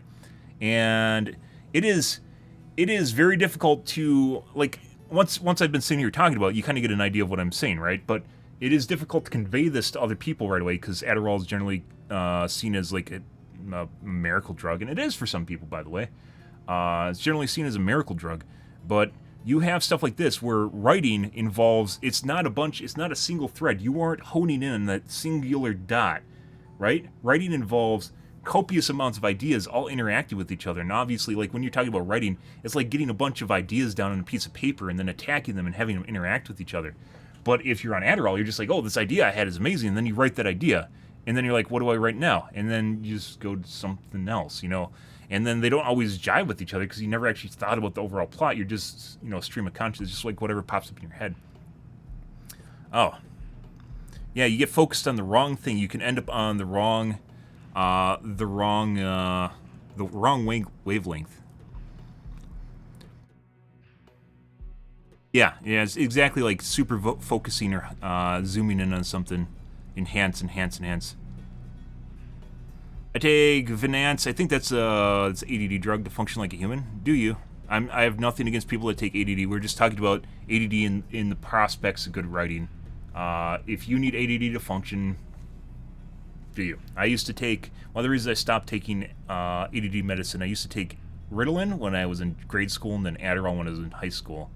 One of the reasons I stopped taking it is because it made me feel basically like a zombie. It felt like I was literally living my life from the outside, as weird as that sounds. An emotional zombie, or maybe just a personal zombie. It was really weird. It was almost like an out-of-body experience. I was not a fan of it. And even in my young age, basically I rebelled against doing that. And the kids nowadays might say, oh, me too, I did that too, but they probably didn't. Most people just take shit that their parents tell them to do. And one of my parents were pissed about that, by the way. That was a pretty big one, because they knew it helped my grades, and it did help my grades, but that's not... Yeah, and then when I got into college, I flunked out of college my first year, or my first year and a half. I flunked out of college, and then I went back and got my degree later on, after I found out what I wanted to spend time doing. I actually went back. That's very difficult to do, by the way. I actually went back and I got a degree because I didn't want to just be a button pusher. I wanted to expand my mind and body. Just blow your mind up. Just expand your knowledge. Expand your knowledge. And basically, a lot of the reasons I had problems in school was because there was stuff that didn't motivate me, and I had to figure out stuff that actually motivated me to become motivated, which then allowed me to be much better at what I do. Mm-hmm. A cuddly zombie? No. Never.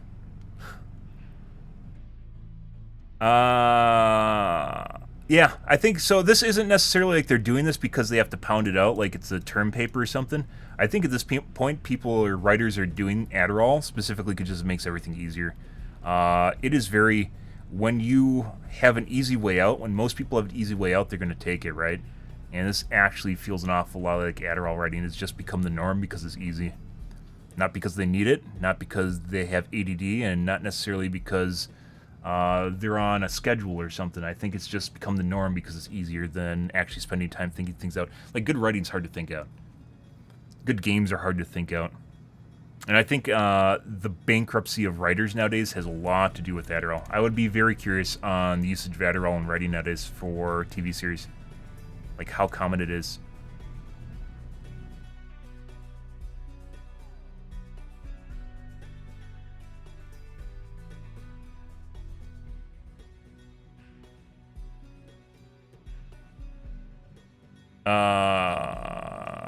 Euphoria be supreme. I don't know what that means.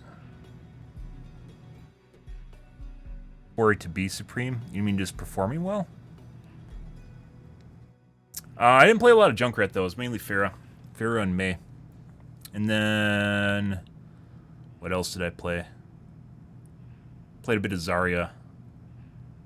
That was back before that roll queues. Eva. I'd have to actually look to see what my third most played character is. It was mainly May and Farah though. I would get so much fucking hate from people about changing characters, especially when they didn't understand May. And then Farah whenever a hit scan showed up, because even if you're performing well, you could talk about your medals and they go, it doesn't matter how much damage you do. It fucking does, for sure. It doesn't matter how many eliminations you have as a DPS. It fucking sure does, you piece of shit. When you're playing DPS, it fucking sure does. Yeah, fuck off. Those medals can be gamed. All you're doing is shooting the ground. Yeah, you're not actually doing anything, you know, putting aside picks and, like clutch Qs, you know, getting in there with your Q and get maybe 1 to 2 picks before you die. Very much can change the game.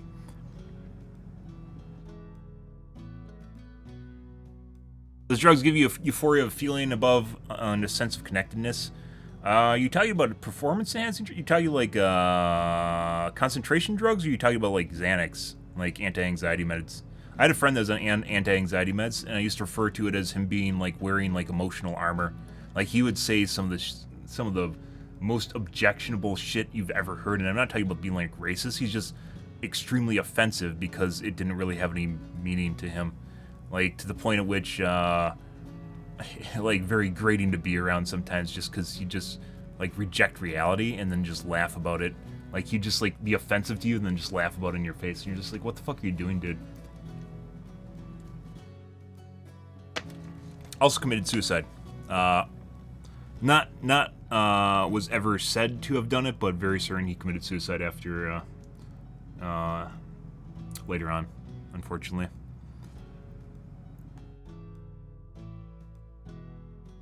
Yeah, it's like literally wearing emotional armor. So like it just like stuff can't touch you anymore. You're just like kind of outside reality. Which is frustrating to deal with, by the way, because, you know, you are friends with him, and he is friends with you, and you can't really tell him to not take his anti-anxiety medication, right? But at the same time, you kind of, yeah, that's tough to deal with. Yeah.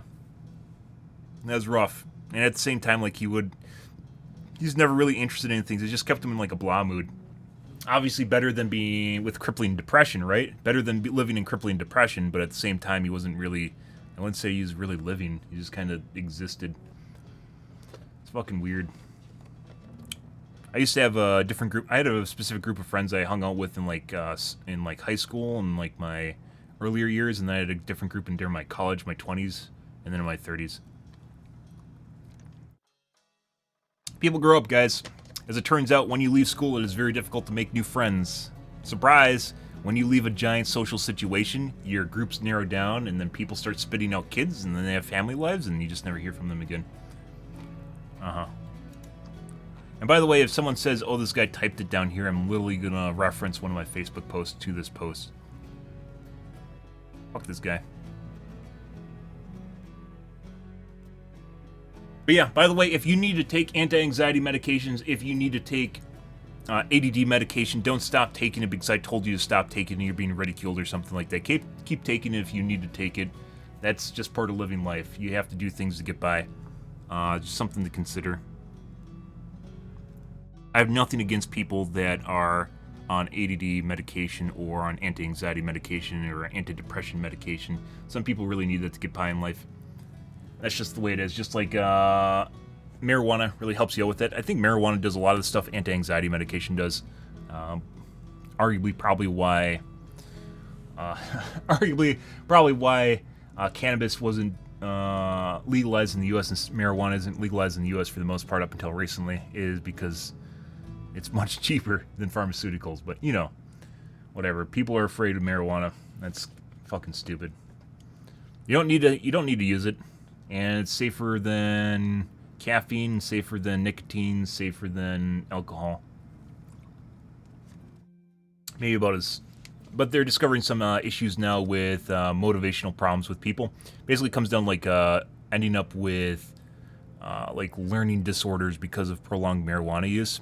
As it turns out, basically when your motivation is a zero, basically that's about the worst things that happens with marijuana. Is it basically takes your motivation and sets it to zero. One of the problems with it is you kind of become cognitively disabled, meaning it makes it difficult to learn.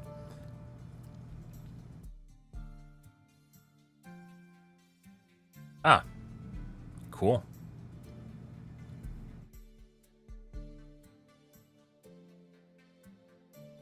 Yeah. Amphetamines, they're all part of the Adderall is part of the same group. Methamphetamine. Not the same thing as meth, though. It's a version of it. But you do you. If that's what you need to live day-to-day life, that's part of getting by, right? Everyone has to live day-to-day life. Anyways, this whole thing spawned from talking about writing in modern TV series, and I think you have to really be familiar with Adderall to understand what I'm going by with Adderall writing. If you're a gamer, you've probably been exposed to it, either in terms of your friends taking it or experience it in online games. So, like, when I say like Adderall writing right here, and this critical drinker has like no experience with anyone that has ADD around him. The U.S. has a lot. It's like, was it like 40 or 50% of kids are diagnosed with ADD now? ADHD.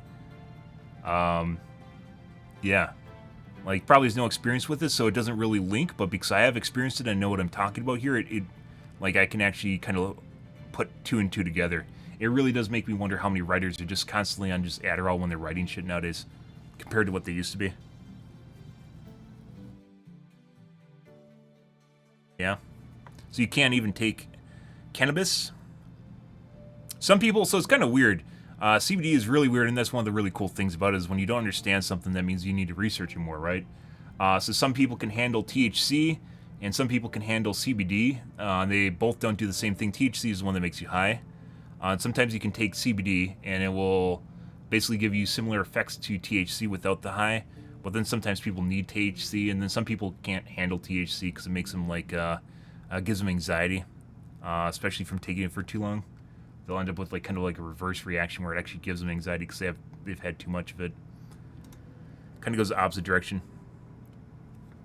Content creators keep pushing out content. Yeah, I'd be certain that there's a lot of content creators on Twitch that are on Adderall, as well as cocaine. Especially some of the high-end hype streamers. Oh, some of them have to be on cocaine. I mean, it's become a meme at this point, but it makes a lot of fucking sense. If you've seen people on cocaine, yeah. Like Ninja reminds me a lot of someone that's just on cocaine. Used to. He's kind of toned down. So maybe he was on a shitload of cocaine and he's not anymore or something? I'm not exactly sure. But it definitely seemed like someone that was on cocaine. He tamed down a lot in the last couple years after he went off the mixer. Interesting things to encounter on Twitch.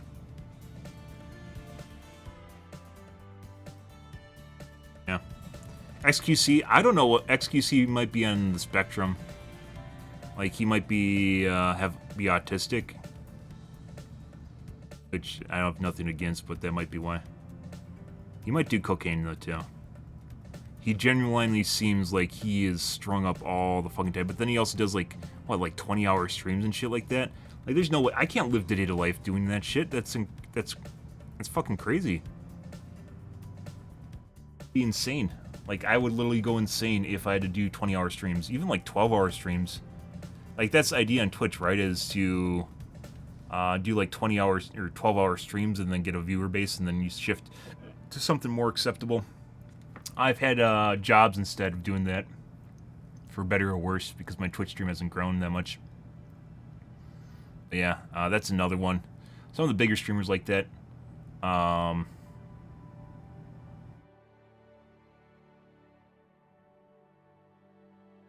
Yeah, XQC I thought was from Sweden. I thought he's Norwegian. Where is X? Canada? Laval, Canada. Quebec. Oh, that explains a lot. He's from Quebec. Ah. I swear he's from Sweden. Ah, he's a fake French cow. Hmm. Yeah, that explains a lot. Ah, I see. I now understand. I understand perfectly. Okay, I'm gonna clean up my coffee cup, guys. We're gonna watch another 2 video, but we aren't gonna do that because I spent too much time talking.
That's right below you. Done, done, done.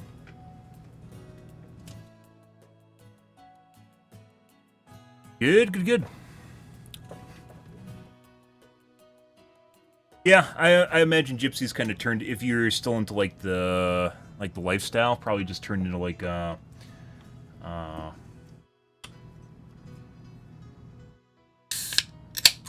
hippies.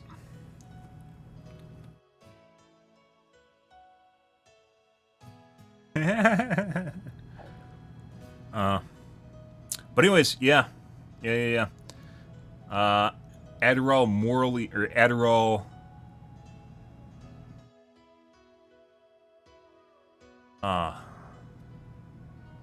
Adderall creatively bankrupt writers. That's a good line right there.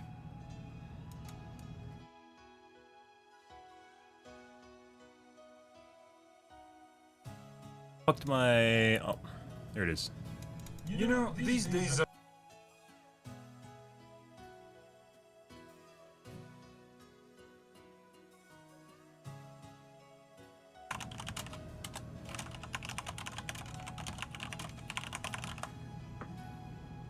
Fun. Worth the edit. I know, there's edited now. Good, okay. Let's move on to the Reddits, guys, and then play some dibs.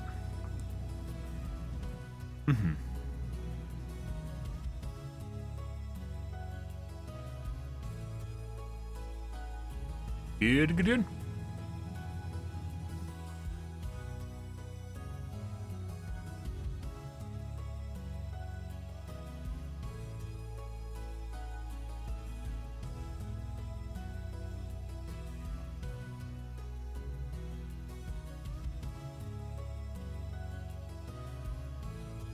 Why does it seem like my music's so loud?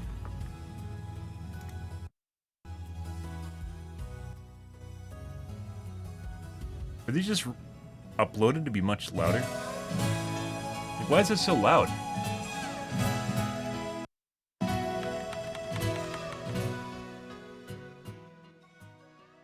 On there. I think they changed the volume of their songs.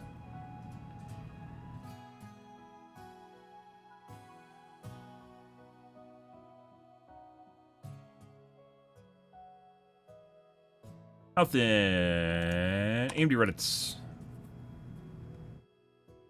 The chipset drivers. I was considering updating my OS to the most recent version too. I haven't done that in a while.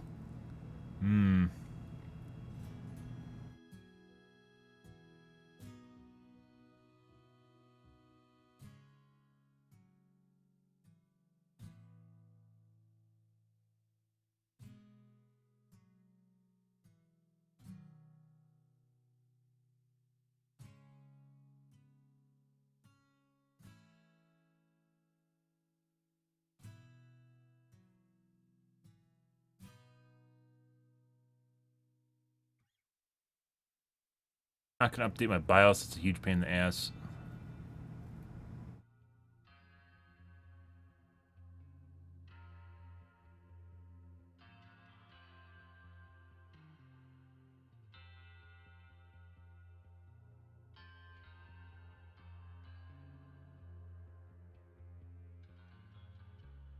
Rule of thumb is don't update your BIOS if you don't have to.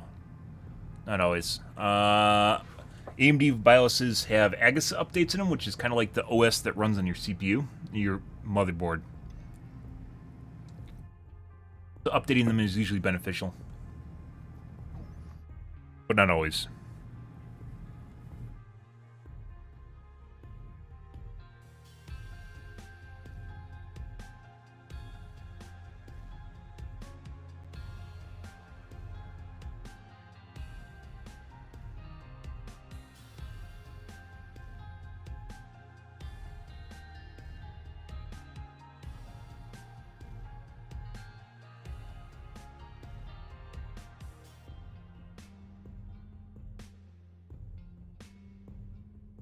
Nice. Okay.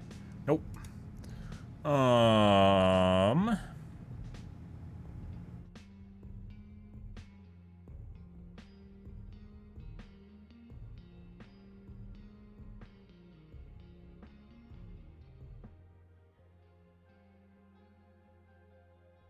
1500 X3D tweaking.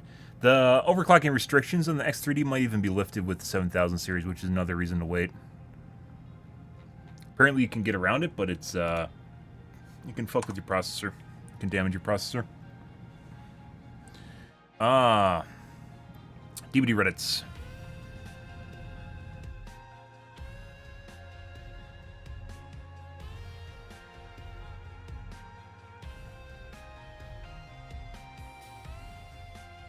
Face camping people was enough, so you had to go face camp Jen as well. Is this me? Is it me?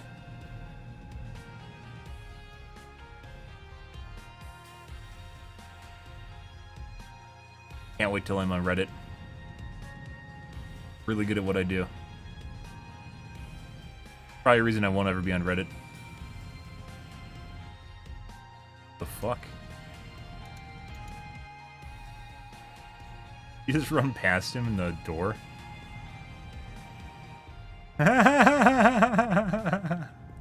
That's amazing. Don't do that, Mr. Killer! Don't be sneaky! Don't do those things that kill me! Why the fuck are so many comments in here toxic as fuck towards the OP? Be civil? What?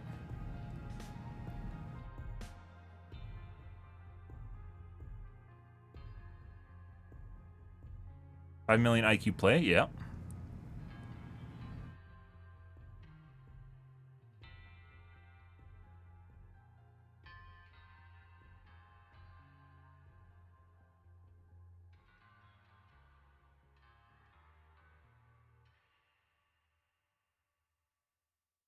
I want to see the comments that the mods are moderating here.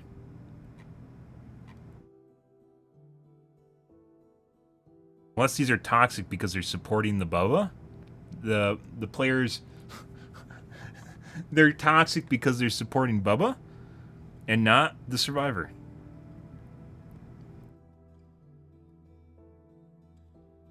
I don't know. That's generally the theme I'm seeing here.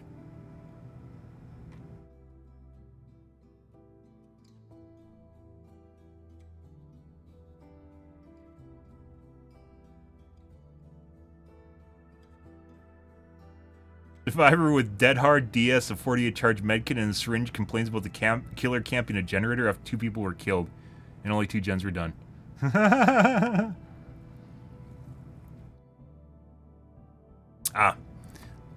Pointing out the hypocrisy is toxic, guys. I've learned. I see.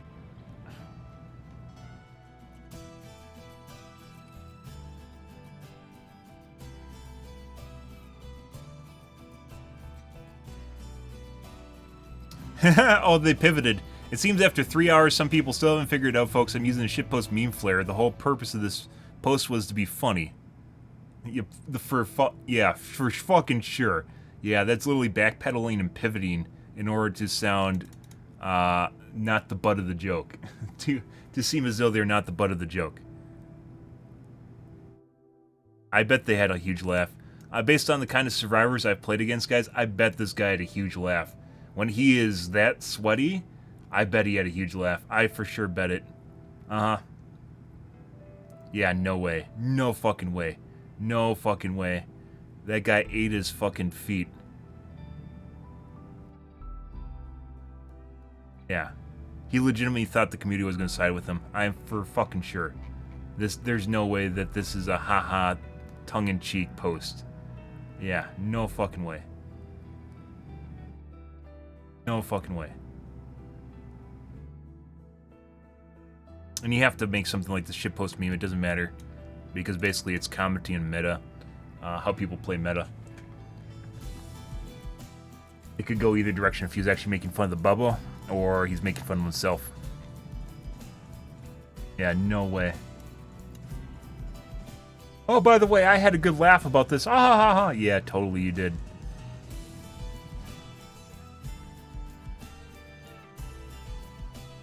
This can't fit. That's what she said. Nah. They changed this. Is this on the fucking coal mine map? I got stuck on that before. It is. What?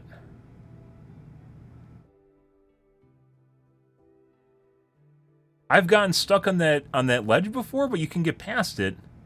That looks lower than normal. What the literal fuck?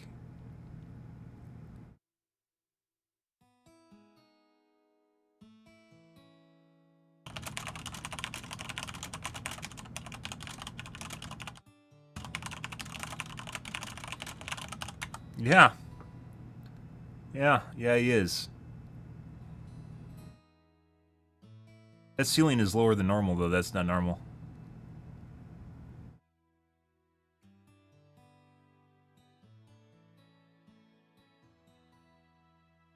You just kill switch cold tower.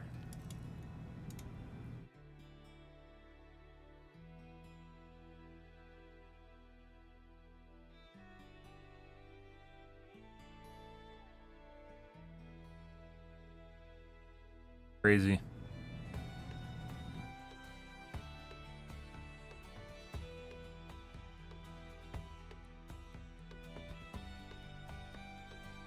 Reworked spine shell will not be based on line of sight. Terror radius based instead. Okay. Surprise. The kids still want their spine shell. Ah. The first step back on survivor nerfs.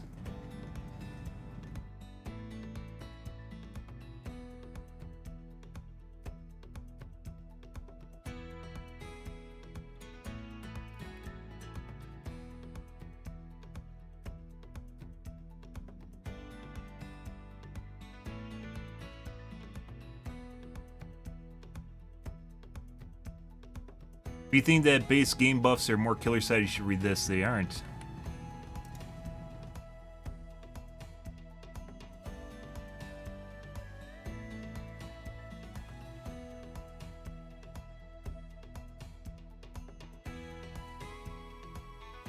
Yeah, they kind of are. They aren't. It's 10%. It's a half strength, brutal strength. Killers got significant buffs. They 100% do not get significant buffs.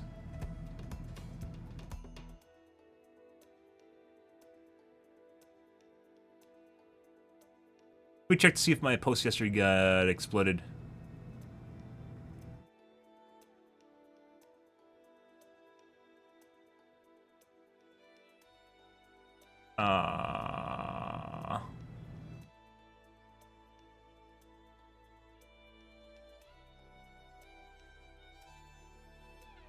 Oh, yeah, got downvoted.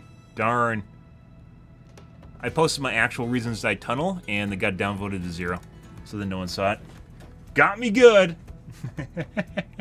It's kind of amazing that Reddit actually has a system where it hides comments that basically reach 0, which any one person that disagrees with you can do. How is that a thing?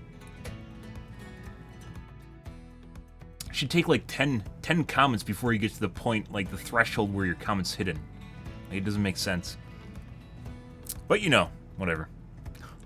Takes much less work to push a button than it does to write a post, as it turns out. If you had to make people justify why they downvote you too, that'd be even more interesting, where they have to type like 2 sentences in order to downvote you. That'd be kind of curious.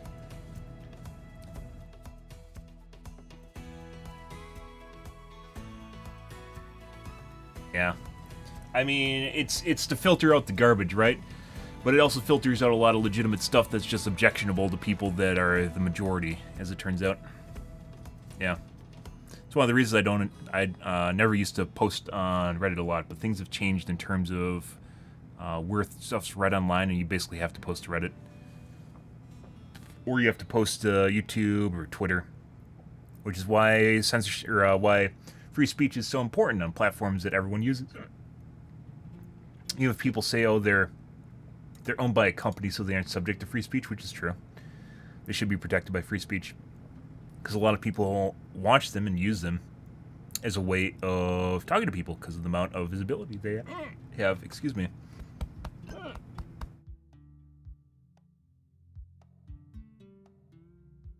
Okay. Let's play some games, guys. Let's play some GMAs. Alrighty. Okay, there's a Cheats 2 page, by the way. There isn't just a Cheats 1, there's also a Cheats 2 page, if you're curious. Yeah. And there's like one that I didn't even add, that I should have added, which I now forgot. I know there's one that I'm missing, though.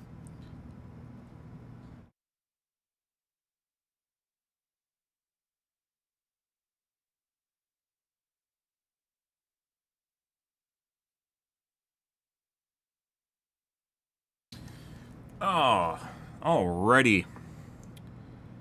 Let's change categories and get into the games.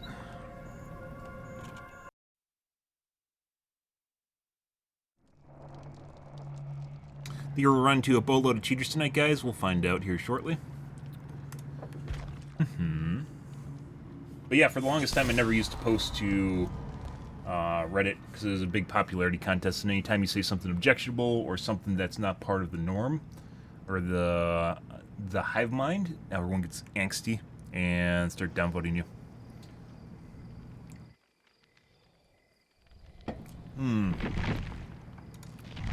So, we did some shenanigans yesterday after I was getting cheat lobbies. We'll see if we get them tonight, and if we do, we'll just do some things again to get around them. Is there a cheat that drops the pallet automatically if you get too close? I think there's an auto drop. I haven't seen it though, like in an actual cheat. It'd make a lot of sense. For those guys that get it exactly at the right moment, right? Yeah. We got a memer. Memers and crass names are usually people more disposition to cheat.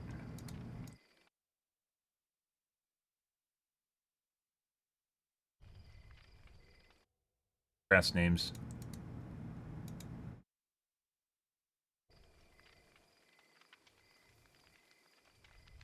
Hmm.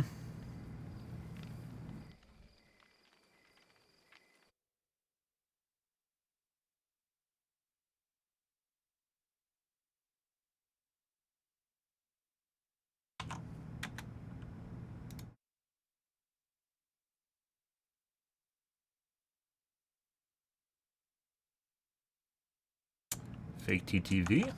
That's not a good sign.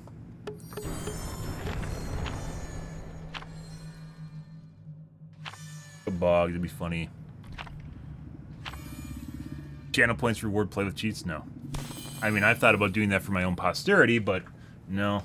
There is a button. Someone was talking about why I don't have channel point rewards, and then I added a button to dump all your points, so that doesn't do anything. So if you get too many, you can push it. It'll bring up a message in chat, and you won't get anything, but it will use your points, so...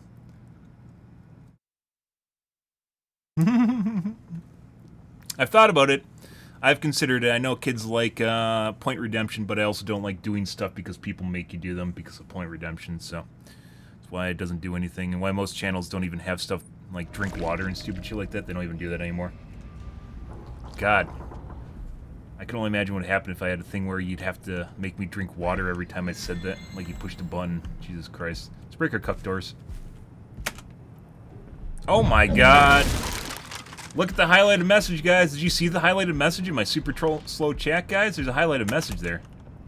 Damn, am I right? Oh my god, guys, there's a highlighted message. Someone just got zombied. Looks like over there. Buddy.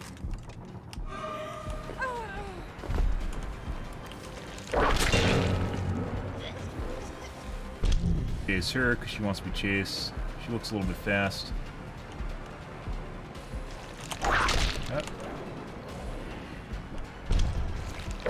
Phase 2.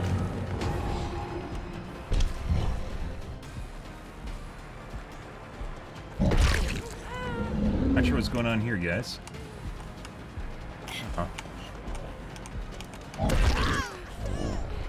We're gonna chase her. Alright.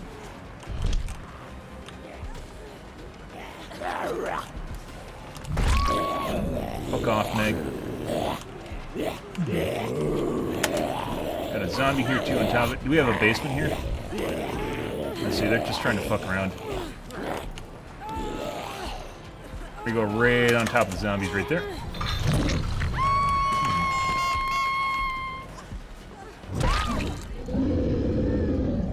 We're gonna leave her on the hook. We're gonna leave her on the ground.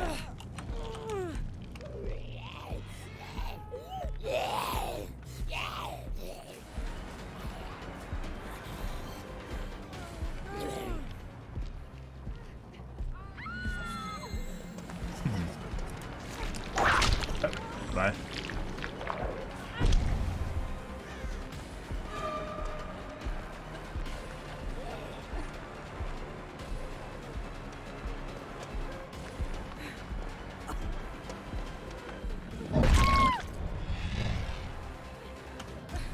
We're gonna pick her up right in front regardless.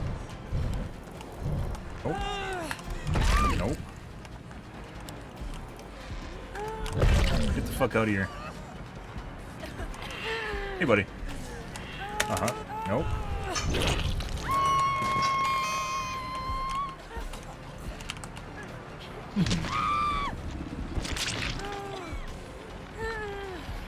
Uh-huh. She just went to hide now. Think they learned their lesson yet?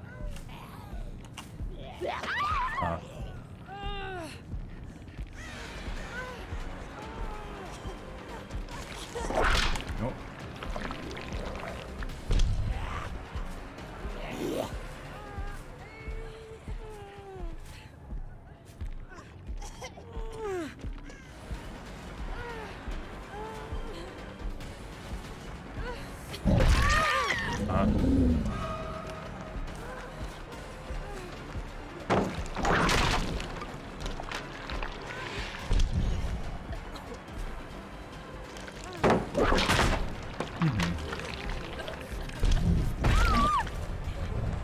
fodder wall.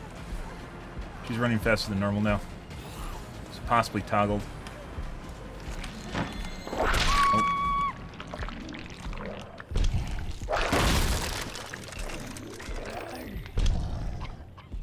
Buddy. No, we're just gonna pick her up. DS now if she has it. We gotta get rid of her right away. Buddy. Yep. Done. This is a bully lobby, by the way. They aren't very good.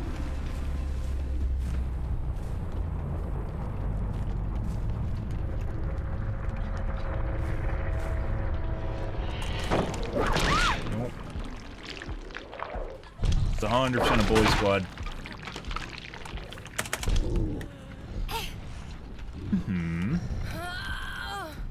SCBFL fucking put in work there, guys. Oh, hey, look, they're doing gens somehow on top of this shit. Isn't that fucking weird?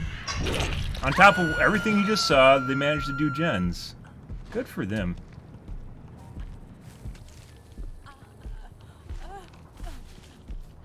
Fucking weird, huh?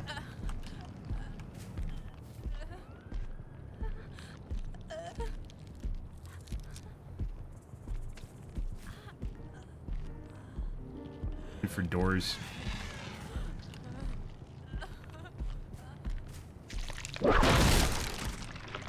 Buddy.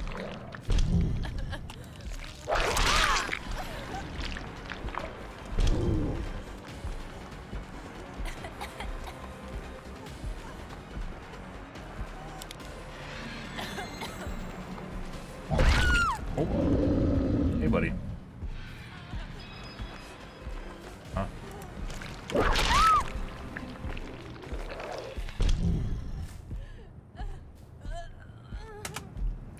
DS now. There is our Michaela. She's going for res right now. She's not ready to be picked up yet, but she might have We're Gonna Live Forever. Given the kind of game we're playing right now. Go for an unhook. Oh yeah, farm the shit out of that. Doing great.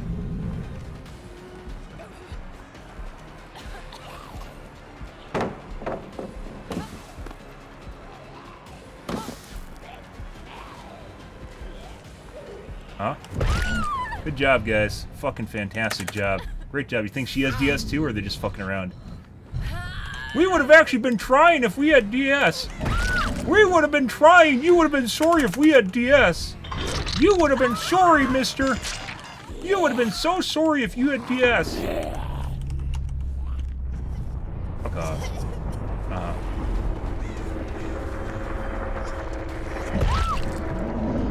You would have been sorry, mister. If only we had DS. You would have been so sorry. You might have Unbreakable. That's what we might see right now. I don't believe Claudette's been on the ground for any length of time. We're gonna wait for 4% in Deliverance.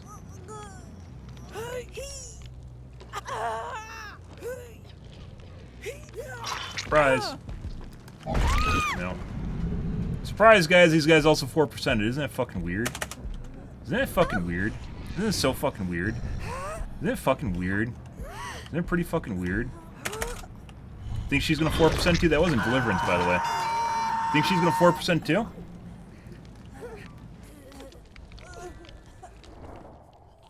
Uh-huh.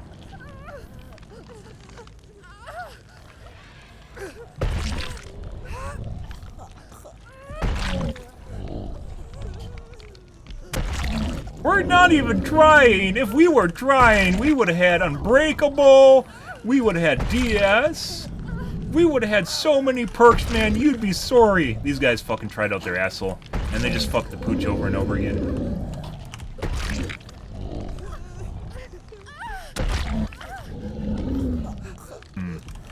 No, I'm waiting for her to go change the hook state.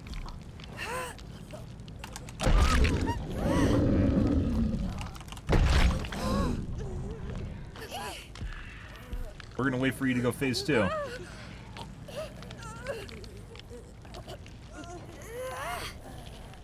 Surprise! Surprise, guys! Hey, look! Hey, look, she got herself off the hook somehow. Isn't that fucking amazing? Isn't that amazing how she just got herself off the... That's not... Oh, that is Deliverance, by the way. I actually literally don't care if I bleed these guys out, so...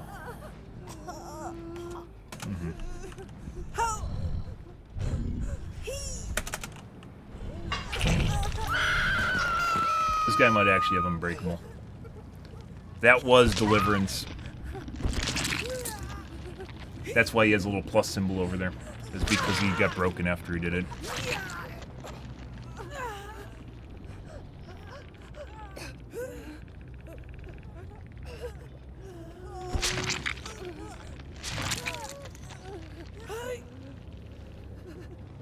I have to be far enough away where I don't grab her, because if she has DS, well, it immediately turns off when you touch the hook, so...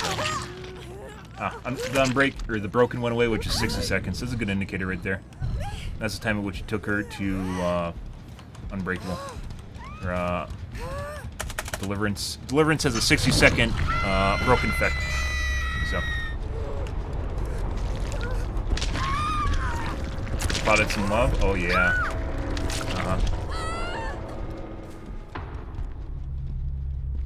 We just 4K'd the shit out of a bully squad. I can't wait to endgame chat. We weren't trying, mister! You would have been sorry! Oh, they tried out their asshole. Alright, let's see what's going on here.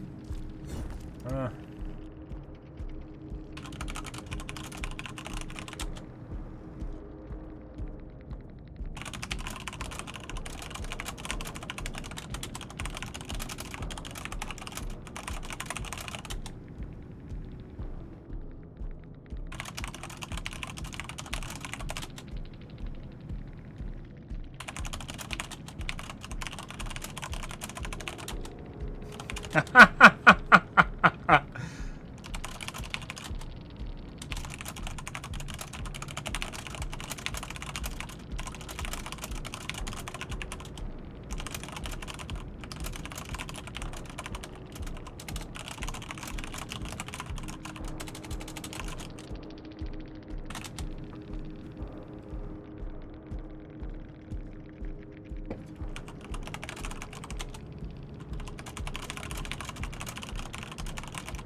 I'm just trying to rub them every which wrong way I can possibly do right now.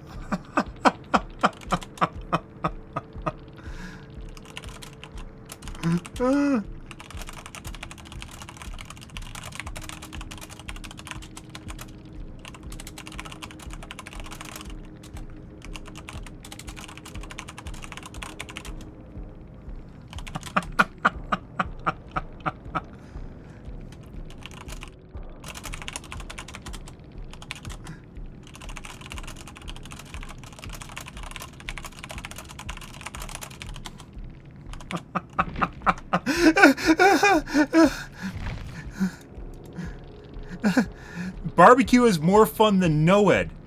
They cited the one real loss to killers in this patch is because there's a BP loss on barbecue. And it is more fun. BP on barbecue is more fun than NOED. Are they playing the same fucking game? Survivors don't give two shits about BP. They don't care how much. They can't even see how much BP you're getting. They don't care. They don't give two shits about that stuff. They literally make fun of you because they escape and bullshit like jerk off all over your face at the end gates. They don't care. Of course, NOED's the unfun perk if you're the survivor because it kills you. Surprise, they don't like perks that kill them, but don't worry. I'm sure they aren't remotely survivor-sided. Yeah, they even tried to play that up at the end and make it seem like they didn't care at all, and then they realized they were being turned into a joke, and then they just started leaving. And then they just started leaving until this last guy was here, talking about the fucking patch, and the biggest loss to killers in the patch is not regression, it is not all the endurance effects we now have to deal with, it is the BP loss on barbecue. What the literal fuck? Just took the cake on that one. By the way, we totally called it out way in advance. Those guys weren't trying because they didn't have DS. One of them has DS, by the way, which is what... At the end there, they were 100%... If you guys missed that, they were totally trying to hide the guy to protect him with DS. If you guys missed that at the end there, yeah, they were trying to override each other with DS so the guy could get back up. So these guys pretending that they weren't fucking trying is completely fucking full of shit. That's comp shit where they literally just sit on top of each other and try to make you pick up the guy with DS. That is... straight out of comp. That wasn't, haha, the game's over, let's move on. These guys were straight up trying, and they got fucking butthurt after that game. Don't let them try to tell you any other which way. They totally just got absolutely wrecked on that game. And after they realized what was happening, it was too late. And then they tried to spin it in the normal trope way, as being like a, you'll be sorry if we had the right perks. We were just trying. We're just trying to have fun, man. We're just doing a challenge. Yeah, fuck you were. That's a highlight. Yeah, it's not even a real game. We're just doing a challenge. Of course you were. Yeah, those guys were definitely not trying. They weren't trying to get flashlight blinds, which I was dodging and turning the right angles and positioning myself properly. Oh, yeah. Oh, that's good. Yeah. You'll be sorry, mister. Called it out even before endgame. Called it out. Yep, knew exactly what was going to happen there. They weren't running their try-hard perks, and that's why they weren't trying. Some of them were, not all of them. And then that Meg that just magically 4%ed. Yeah, don't worry about that. They're in every one of my games. It just happens, you know. I hope that's a big streamer. Like, I can only imagine what kind of shitstorm I cause in their chat when I tell them that they're like a whipped fuck that literally plays for Survivor mains. Like, they just play the way that they do because they're trying to... just trying to give Survivor mains a jerk off in the chat. Oh, and their chat realizes it, and I'm sure they realize it, and it just makes them feel all sorts of bad. That's why I don't do that shit. I know how Twitch works. I know how the DVD directory works. Oh, yes, please. I would not be surprised if we don't get some weird-ass games after that one. I don't know if that's a big streamer or not, but yeah. Oh, that was good. That was pretty good. That made my night. Even if we end up with some cheat lobbies, that made my night. You'll be sorry, mister. And that's what it is at the end there, is literally where they sit there and pretend, haha, haha, we were trying, haha. It's like the fallback excuse when everything goes wrong. Haha. Yeah, literally like a fucking superhero villain. Team Rocket blasting off again, guys. Flans? Joke's on you, mister! The guy that really showed it to us was that guy that was running that fucking brown Laurel. That was the real, that was the joke right there, was the guy with the brown Laurel. He showed us good. Good killers don't run NOED. No, whipped killers on Twitch don't run NOED. Good killers definitely run NOED because it's a good fucking perk for closing the game. Just like any good perk.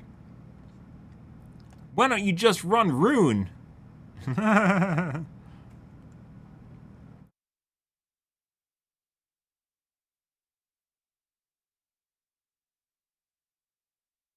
It is actually based on that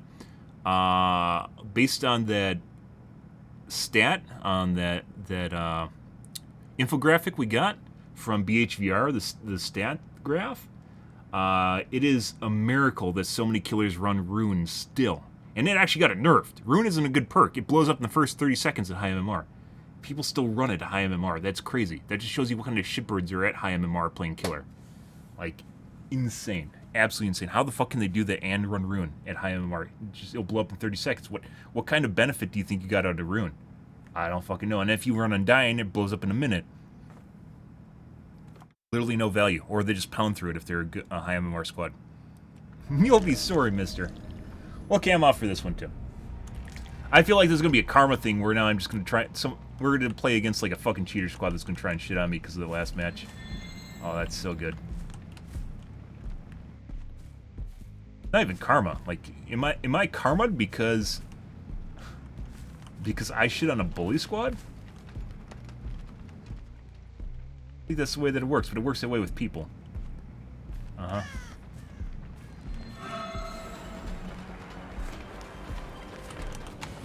Mm-hmm. Bass.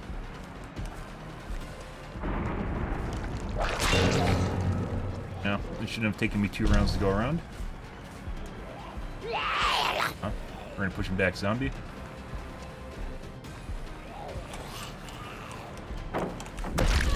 Oh, that's beautiful. The zombie didn't turn around, though.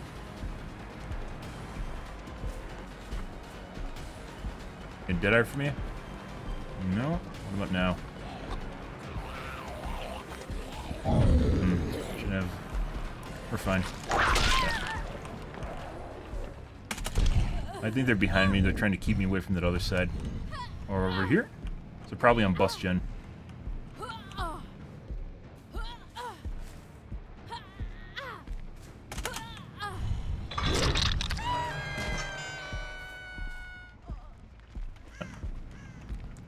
Front gen, maybe? I think we have to reset one of our zombies. For some reason, they're aggroed to the same person. Hey, buddy.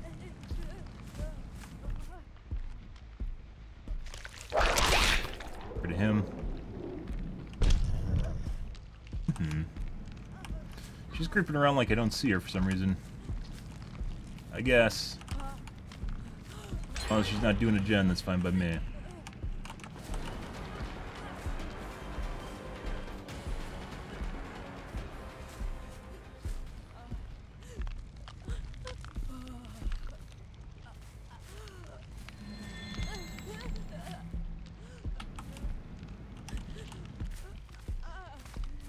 We're gonna wait for phase 2.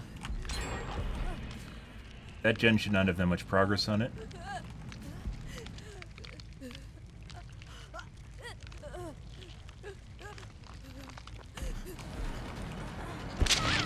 Huh?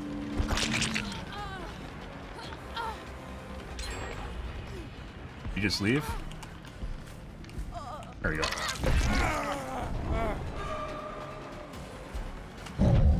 Not sure how that worked. Bye. I think I fucking camped it not to chase her down. Yeah. DS now.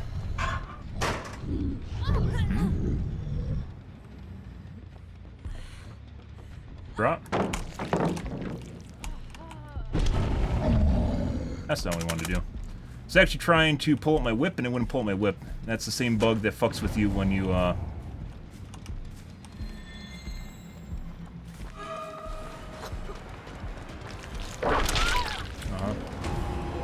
those two. Good, good, my dude. Okay. We're gonna pick him up and hook him. Yeah. Right here.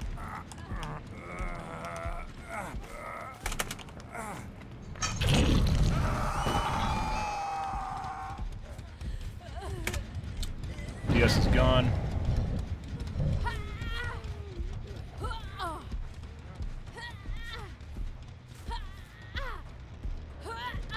Boone, I didn't hear. Okay.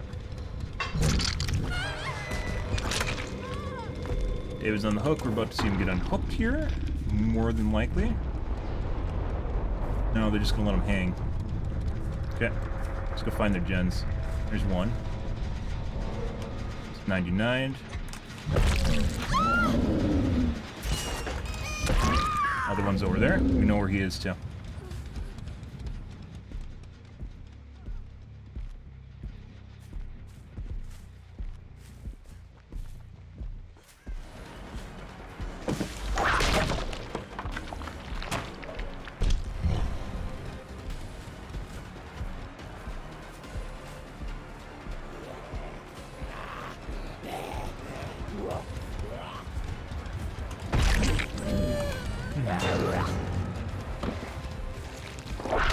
Go for unhook.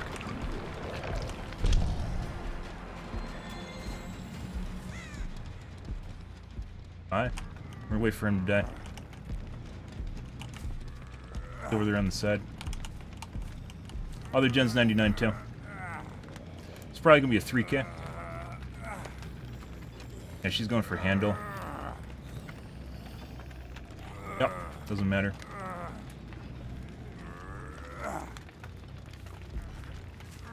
There he goes. Other guy's on the handle. The gen should be about 99 right now. Yep. We saw our little... Fucking leave, I heard her.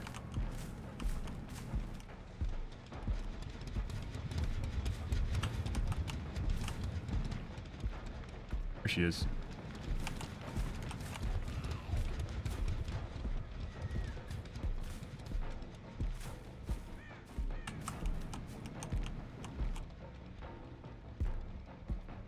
Handle. We're gonna go handle. That's 99.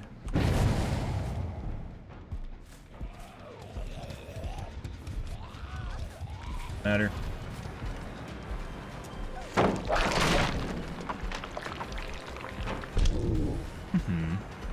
Go to the corner of the fucking map. Uh-huh. Uh-huh.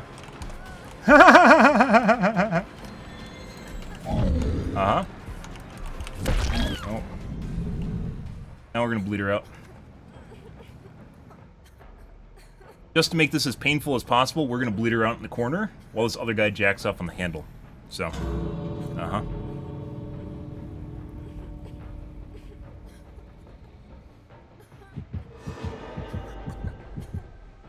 There you go.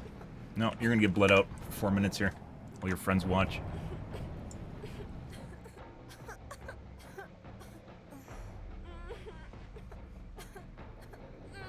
Think she has Unbreakable?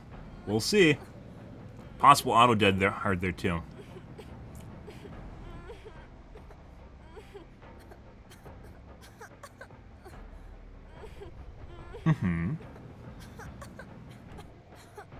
My excuse, by the way, if they question why I bled her out, is my batteries ran out on my controller.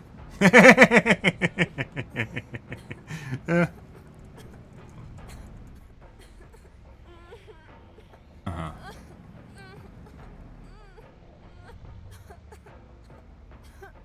They can wait there in the lobby for their next game.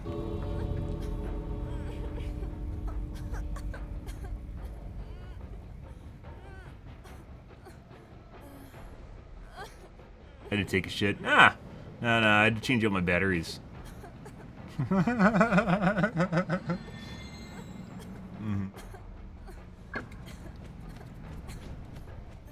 Comp corner, guys. Literally, didn't even try to loot me. Didn't even try to loot me and go to the door. Literally just ran to the opposite end of the map to the corner.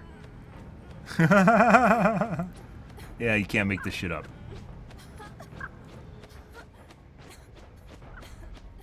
and then we can talk about it for 5 minutes afterwards. I don't know. I'm kind of curious whether or not they're going to move or not. Right now, this is an ego-pissing contest of who cares little, who cares less. So, I know that their friends are literally waiting for them. They can leave all they want. This is 100% a coordinated lobby. And they can leave all they want. They're literally either going to have to start a game without her, or sit there and wait for them to exit the game while staring at the screen.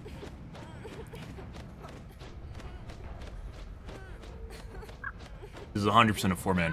There's no way. Based on how coordinated what this was, there's no way this wasn't a 4-man. They're all on the same page, and they're all trying to just do gens as fast as possible. They even left a David just to hang. They didn't even try to save him. When I went and hooked the other guy, they didn't even try to save him. They literally just let them hang as long as possible. Incredible. And they're trying to pop the gens. They're trying to 99. They 99 one of the gens. And they're trying to 99 the other gens, so when the deadlock went off, they could immediately just pop that one and leave. I knew what they're doing. That's why I went over to one of the gens that was going to start popping and regressing them, and the Claudette tried to finish it. She could have done a lot of other things there, and she didn't.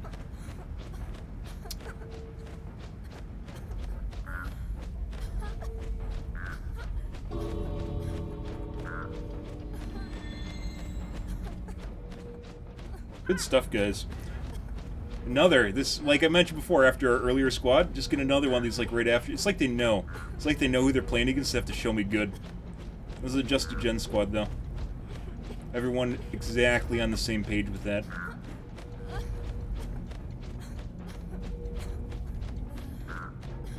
So they leave the lobby, by the way. Normally they watch, but they know you can see ping, that they know that you know they're in the lobby still.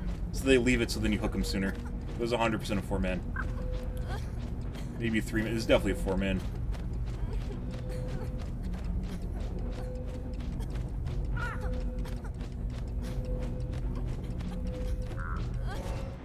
Oh no!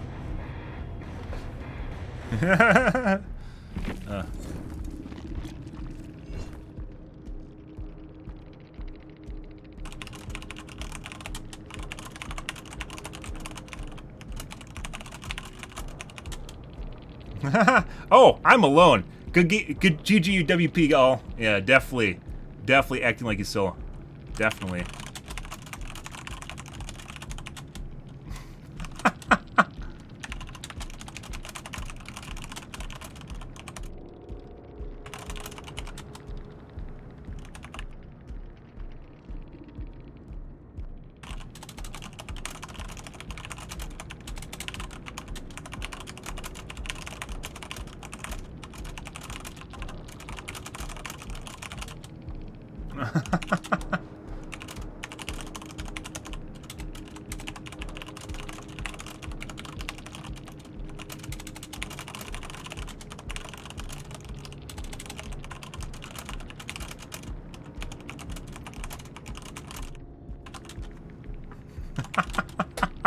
We're solo, by the way. Yeah, fuck off, dude. Like I mentioned before, they literally left the lobby so they could play pretend here. And this guy, like, this goes so far where he says GGWPL. There's no way. There's no way you're telling me a rando squad 99 and attempts to 99 and deadlock the gens. So then at the same time they pop the gen at exactly the same. By the way, that's one of the ways you can get around deadlock. It's some sort of bug with deadlock where if you pop the gens at exactly the same moment, it won't deadlock either of them. They tried to pop the gens at exactly the same moment and failed. The Claudette was sitting on top of the gen waiting there to tap it.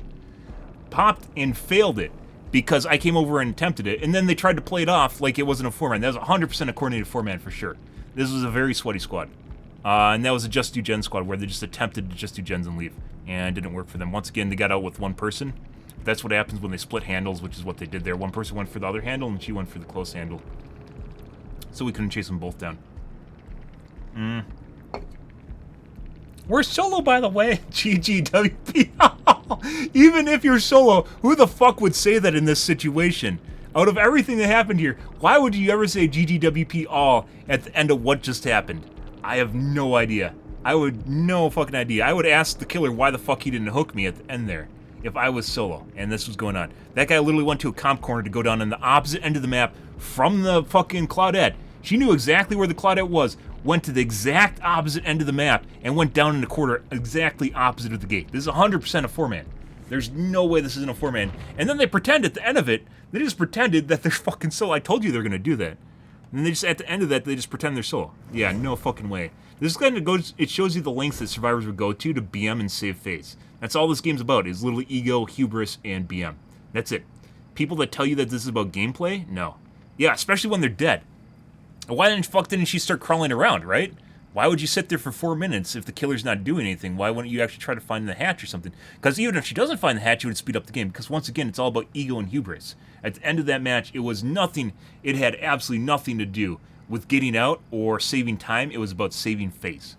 And they'll do anything they can possibly can in endgame chat to tip that off. But their friends 100% were sitting there waiting for them at the opening screen for them to leave the lobby. They left the lobby early, so I wouldn't think that they're in a squad, but they're 100% in a squad. There's no way that those guys tried to pop the gens at exactly the same moment with deadlock without voice comms. There's no fucking way. That Claudette was sitting there waiting to pop that gen. Yeah, fuck off, dude. Holy fuck. That was a very sweaty game, yeah. We're going to highlight that one, too. That's pretty amazing. That just kind of shows you the level of hubris survivors will go to save face. That's beautiful. That was fucking beautiful, guys. One raid after another. We might have to VPN around. We'll see how our next game goes, but based on our 2 opening games so far, yeah. I'm going to take a piss real quick, though.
Oh, that's good. I said VPN around because it definitely feels like we're being targeted right now. That squad raid from the beginning was just doing gens. They're trying to pound gens. By the way, that's how fast gens go if you have a just do gen squad, which isn't even that fast, right? It's not as fast as some of the games we get without people that are just doing gens.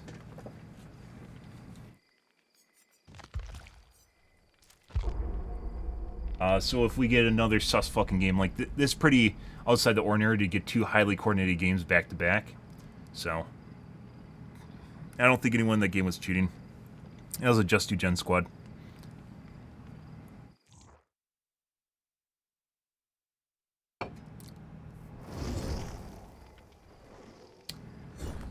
Okay. See if we get ATV, we might.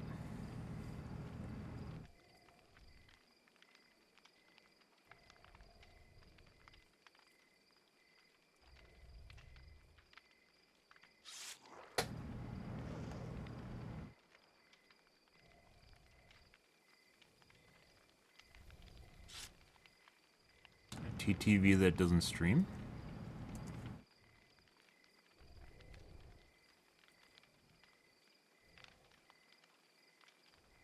Yeah, that was very, very clearly a 4-man pre-made. They were all on the same team. We're all on the same page of what they're doing. And no one tried for that David. Even when he was on the ground, no one came over to pick him up. They're just doing gens to leave. Even when I went over to hook the Michaela, which is a prime opportunity to make a rescue, no one was there. I fully expected when I was going to get over there, there'd be someone picking him up, and no one was there. Well, let's see how this one goes now.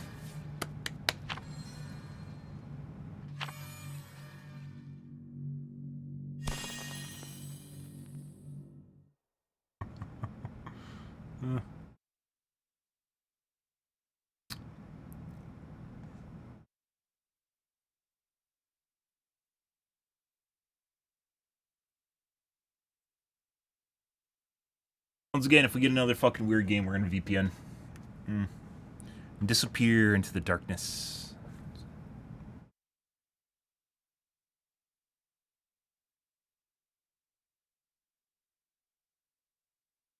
It's only like if we get targeted games, it's only a matter of time until we get one with people that are just like super cheating in it. And not really blatant. Bland's like what people consider with rage cheating, but relatively blatant for me cheat. Blatant subtle speed hacking, blatant subtle cheating. It's kind of a misnomer, isn't it?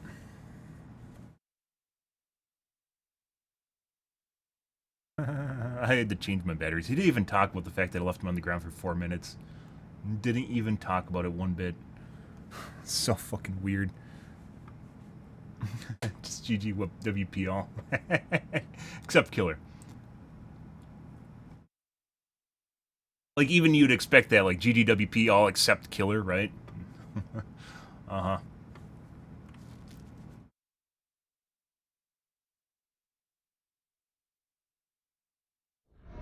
I'm off for this one too. Mother's Dwelling. Coordinated anti-deadlock gens from randos. Can't make that shit up, guys.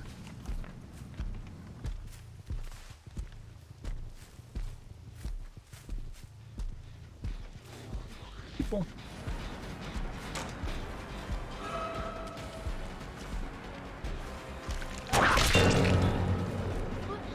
Everyone back here.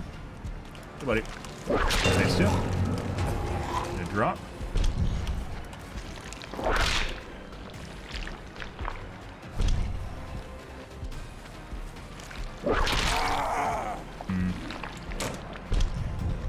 Yeah.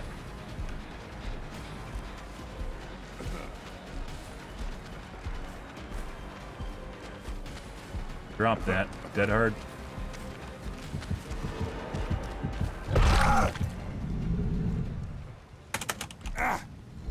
Might have a thing here. Yep. Oh, bitch. Go in front here. Want to take a protection hit? You should. You got a med kit. Thank you. Want to take another one? Dead hard. Aw. You dead hard, guys. Someone was working this gen while we were chasing the David.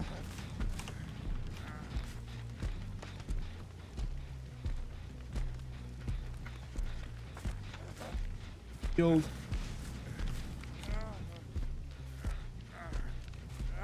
Surprisingly, both our zombies aren't stuck yet. Oh yeah, good job.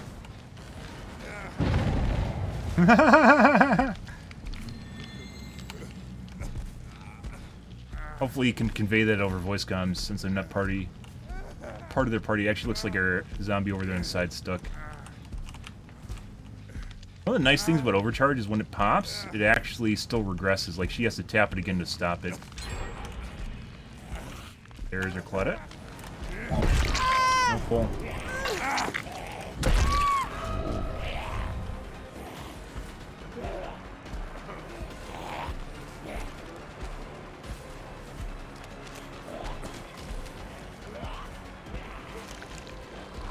Uh-huh.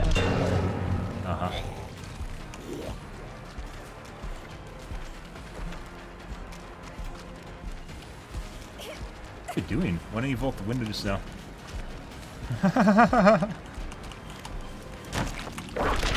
Uh-huh. Oh, that's beautiful. We'll pick him up now. DS. Oh, okay. Let's go back to the same hook. Uh-huh. Very possible no pull. Evening, Sanjo. How's your day going, dude? Let's see if we can encourage an unhook behind us. Hey, guys. What about now? There they go. Beautiful.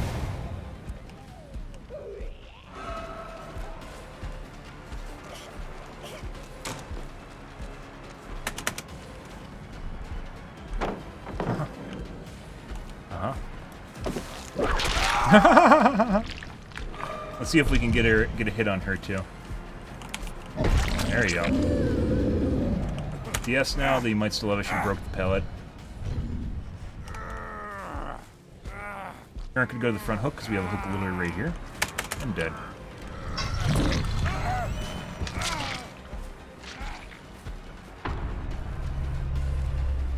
Looking for... He's trying to immediately take over Chase. We're looking for the Fang. There she is. Yep.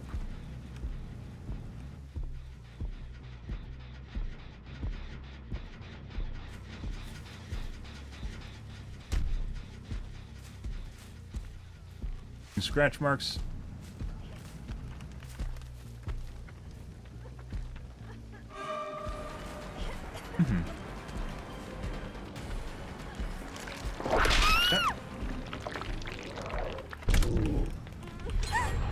Wow. Alrighty, let's go back to our main here. By the way, that wasn't just face camping. We literally encouraged them to unhook behind us, which then got us a free chase, like, right off the bat. Encouraging people to unhook right next to you is actually really important. Guy up here, isn't there?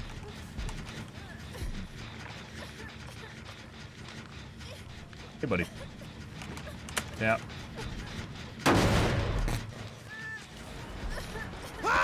Okay, that makes perfect sense. Get the fuck out of the way. Fuck off. That makes absolutely perfect sense right there. Bye.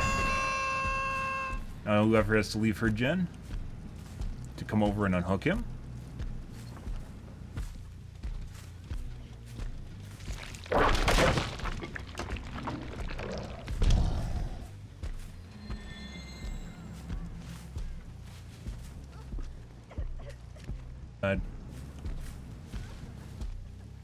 That was a pretty big deal, isn't it? I don't have a huge ping either. Got a W key. Hey, buddy. Yes, now.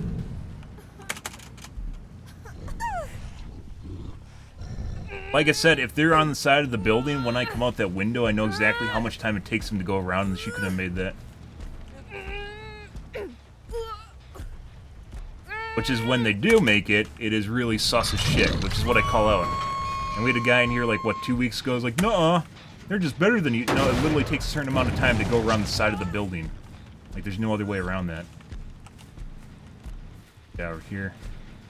We know where the other ones are. We're going to tap, and we're going to back. We should be calling for support from the tap right now.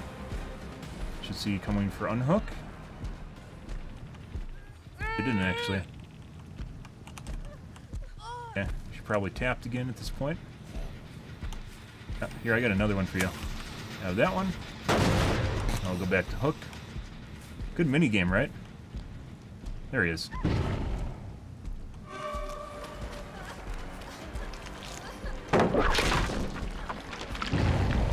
There we go.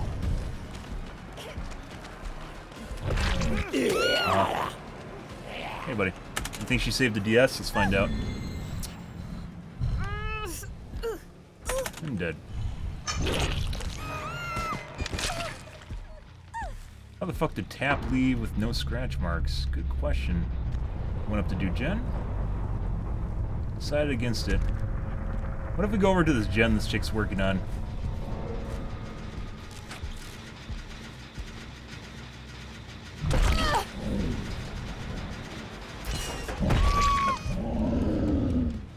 I should have actually tapped it in front of her. Oh, you don't get many moments like that.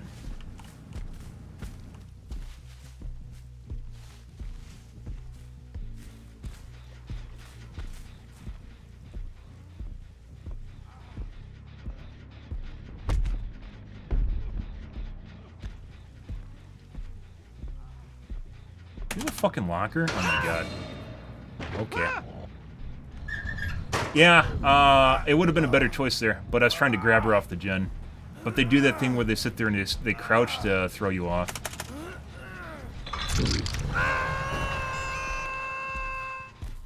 And I thought I could grab her, which is the whole minigame. But if I tap it, and then it regresses in front of her, or she has to tap it back, that also works out too. Yeah, better choice would have been to tap it. That's the power, by the way, of overcharge right there. Then she has to play the minigame, and then we just tap it again. And then she has to play the minigame, and then we tap it again. And then we play the minigame, and she has to tap it again. And eventually they miss if they're actually legit players. Because it is actually a hard check, despite what they'll say. It is 100% a hard check. You can look at the size of it, it's tiny.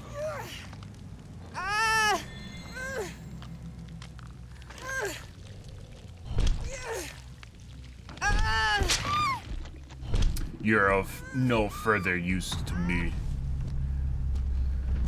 Alright. Good stuff, guys. This is a normal squad. Unlike our earlier matches. Good, good, good. I still say a Swift.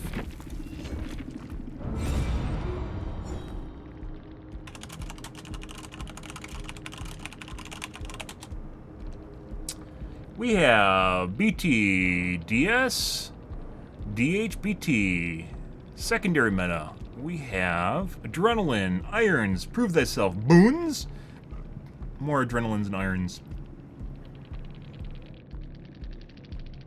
Okay. And a hemo. Stuff, guys. Okay, we finally finished that. We aren't going to finish the entire web. Some of these challenges are actually really difficult unless you, like, you have to do very specific things for them, and I don't want to do them.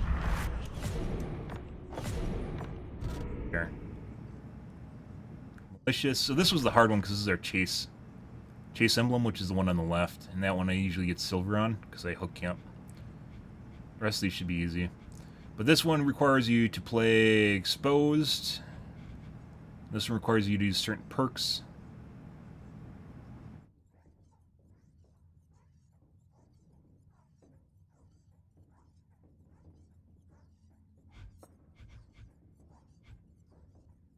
Requires exposed, which means we'd probably have to play shape. Which I guess we could do. Put on fast zombies.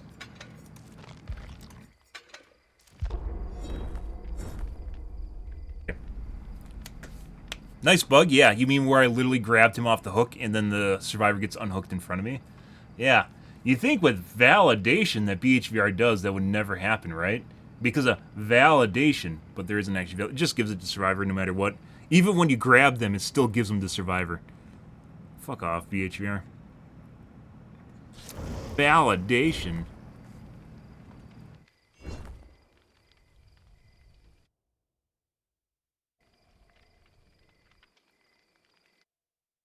Got memers.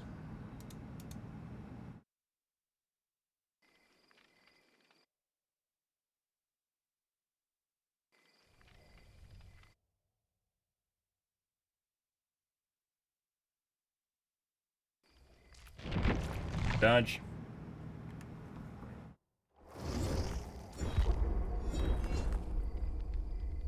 Validation. Validation makes it, like, I still remember, like, the pinnacle of hook validation, guys, hook pole validation, is when I ended up hitting someone that had a 200 ms ping instead of grabbing them. I got validated by someone with a 200 ms ping. Like, I immediately looked at their ping. It happened, like, a half a second after they went for a pull. Like, I ended up hitting them. Doesn't even remotely make sense. That's not validation, that's just survivor-sided. No one's getting validated. Just killer. No, I saw it. I just didn't say anything. I you know, that's okay. I am perfectly alright with, not.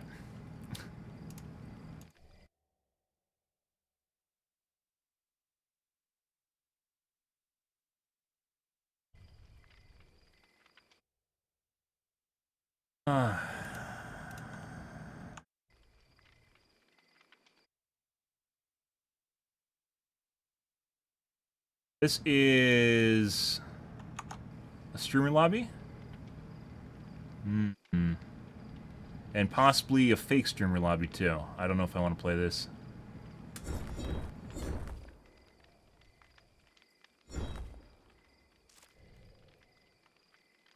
dodge.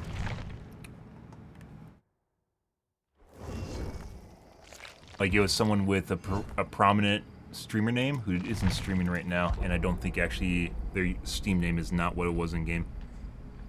So, which is usually a sure sign that someone's cheating, is when they're using a fake streamer name. Like, the streamer's real, but the person was not the streamer.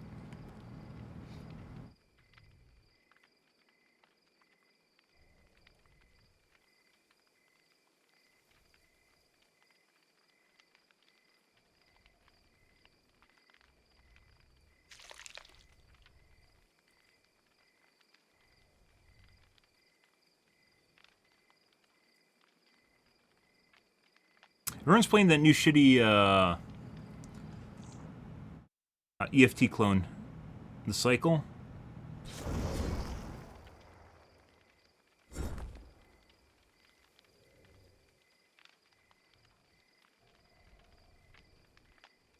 Yeah, really shitty EFT clone.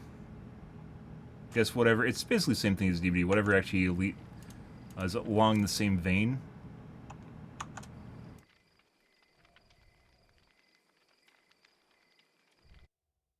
To take a chance on it.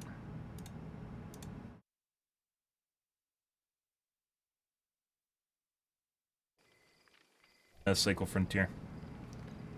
The monsters like barely function in the game, and there's like no gun balance. But it translates to EFT.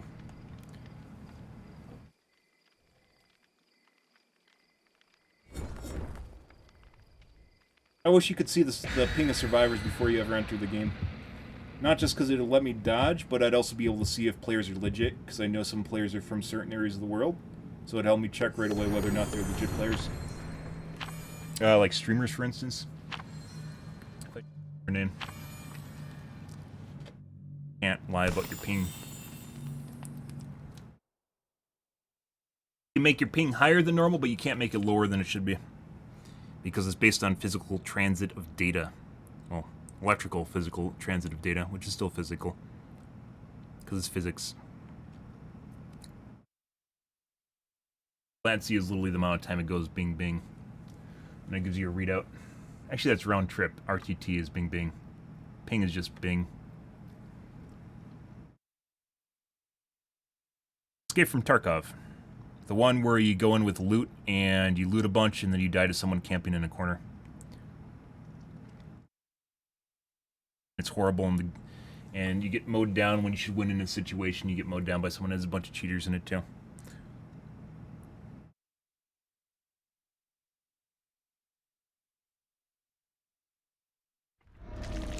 But damn!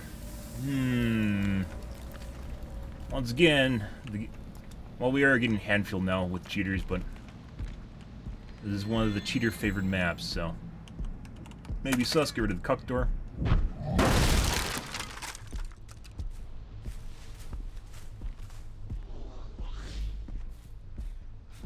Buddy. Oh no, she ran away. There's another guy. There's a guy upstairs, there's a guy in back.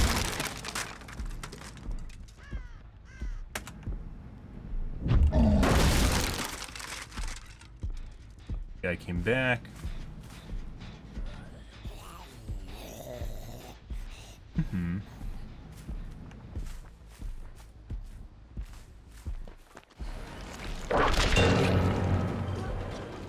There's a guy in the gen downstairs. I think I heard a click. I did.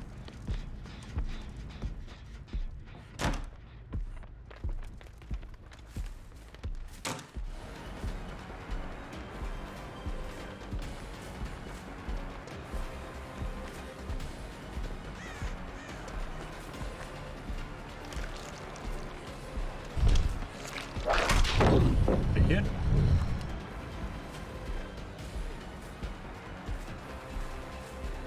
Faster than normal. And that's disco either. Yeah. Pretty sure she's cheating. There we go. We're gonna go after her.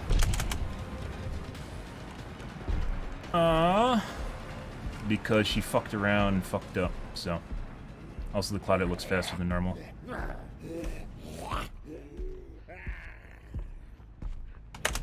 Hey, buddy.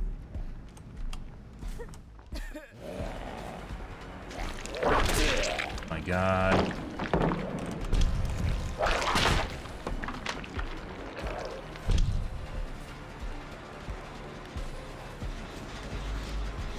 It's Claudette again. Somehow magically teleported here on a basically 3/4 of the way done gen. Pretty sure this is a cheat lobby, guys. We're gonna cam off. Yeah, she's way too fast. All these guys are way too fast, so. We're out of chase, by the way, now. That was not how to route this.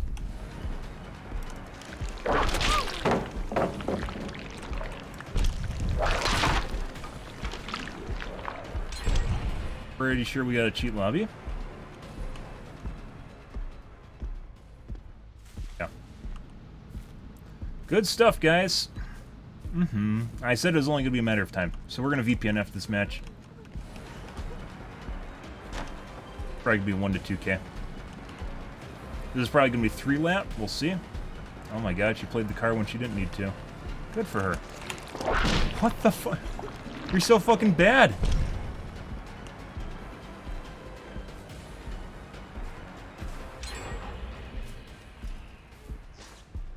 Yeah, she's way too fast. This is like 108%. This is a very, very fast speed hack.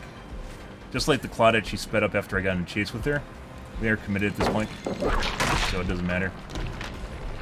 Yeah, she actually just got faster around the corner just now. He actually sped up after around the corner, so she has corner boost on top of it. This is a cheat lobby for sure. Alright, let's go back here.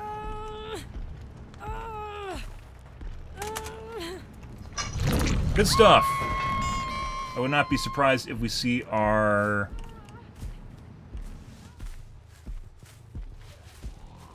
Would not be surprised if we see our Noah totems actually cleansed as well.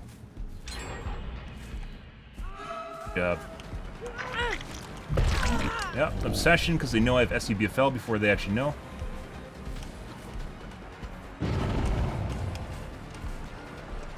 Fuck.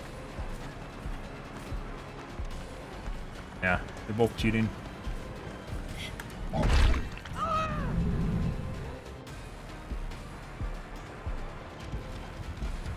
Drop.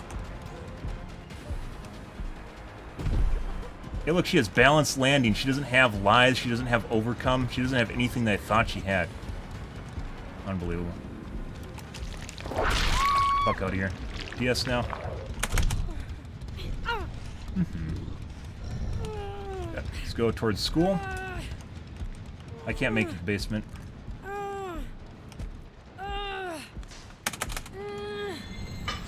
Nah, as I mentioned before, cheaters always prefer Badam, Ormond, and now Haddonfield. So whenever we get it, it's usually the case. This isn't forced, by the way, so. Those are Europe pings as well. No.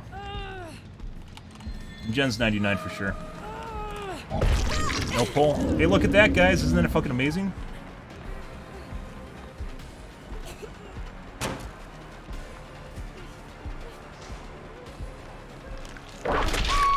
Isn't that fucking amazing? DS now. She probably saved it. Did not. Okay. Gen that's probably 99 is probably the one downstairs over there. Okay. Yeah.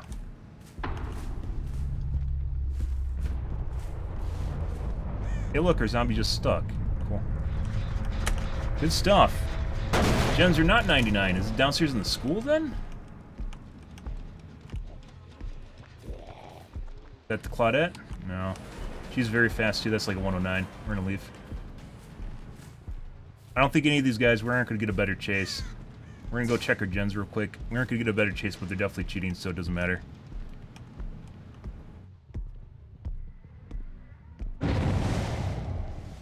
Yeah, like they literally, while that chase was going on, they just stopped doing gens and fucked around instead. So I'm pretty sure right now this is just BM cycle, where they aren't doing gens because they want to give me chases to show me how bad I am. So.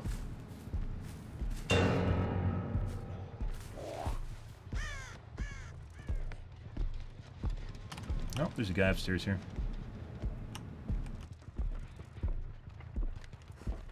Good job.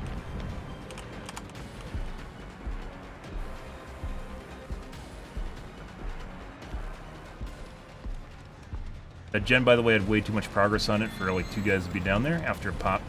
So. Hey, buddy.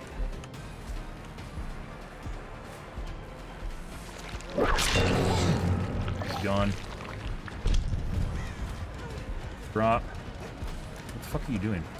Why the fuck would you ever do that?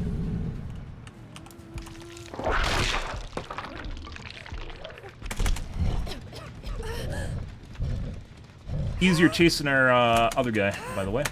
I probably should actually put her on the back hook, but I don't know if we're even going to make it downstairs to the gen, so... Yeah. That wasn't even the gen. Oh, we gotta go downstairs.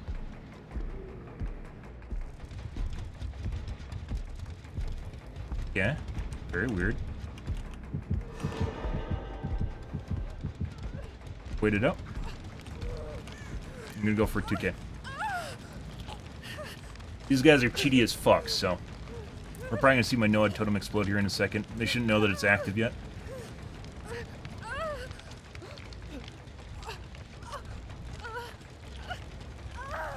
They didn't even finish the gen downstairs. That's the one that had the most progress on. What was the one downstairs, too?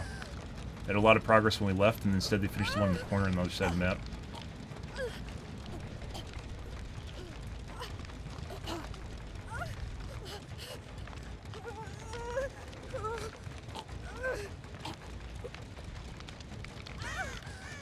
Fucking cheat lobbies, guys. This guy was also running a speed hack, but he wasn't nearly as good as the other guy. Well, cheating good as the other guy.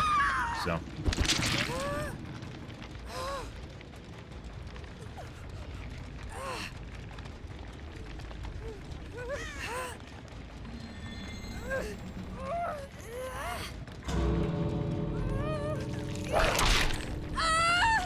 We're doing this so they can't tell they have Noad right now.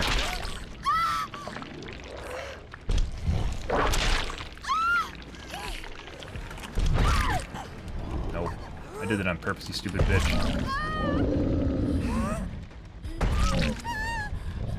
Oh. Bye.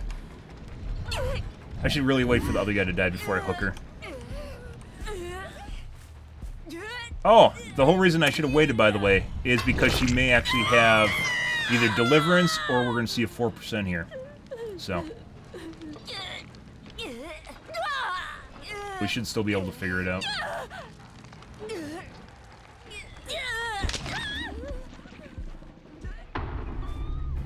Christ. I personally like the rejected pull where I down the guy on the totem, or not on the totem, on the hook, and it didn't matter. And we gotta end these, please, with a 3K. Oh no! It's almost like they're fucking cheating. They can do that, by the way, if they're cheating. Good stuff.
I'm stupid for not believing someone that I think is cheating at face value.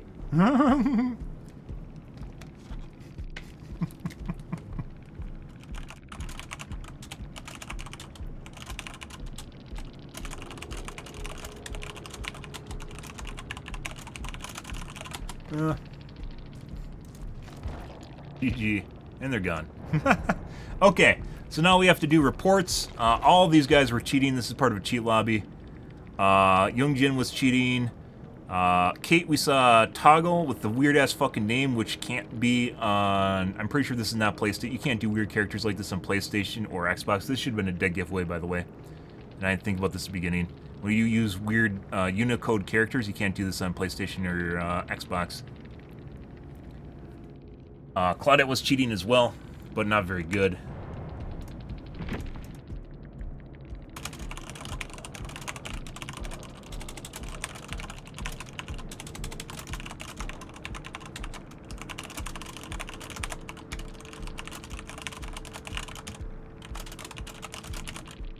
They're just really bad too.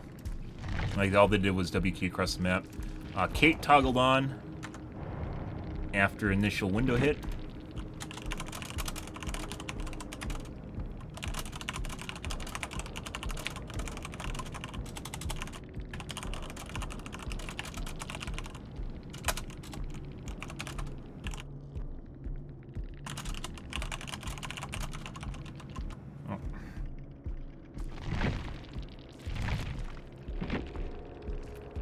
Why aren't you just believing me, guys? Why don't you just believe when I tell you we aren't part of a SWIFT? Despite the fact you think I'm cheating, and despite the fact you think I'm a crummy human being, why don't you just believe me?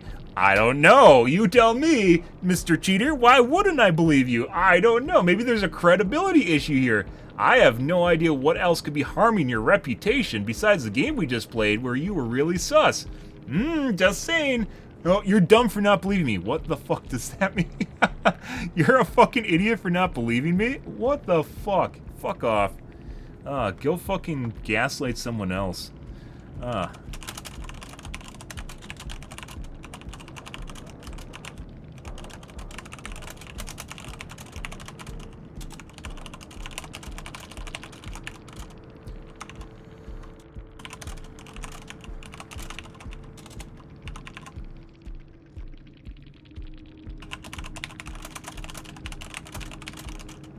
Would they have balanced landing?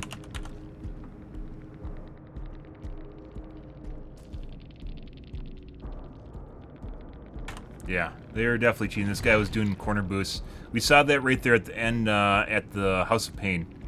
Was a corner boost where he's trying. It's like a mini dead hard. Basically, if you looks like they have dead hard distance. He definitely added balanced landing. We saw they used it once in the chase, twice in the chase. Also downstairs in main building, maybe downstairs main building. Definitely straight up cheating. And then there was the Young Jin, which also was running very fast.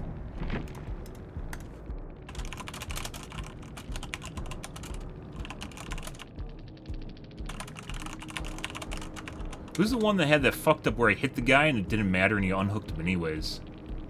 I think that was a Claudette. That was like my first hook on the Kate. We saw it was like right at the hook where I hit the guy, and then he just unhooked him while I hit him.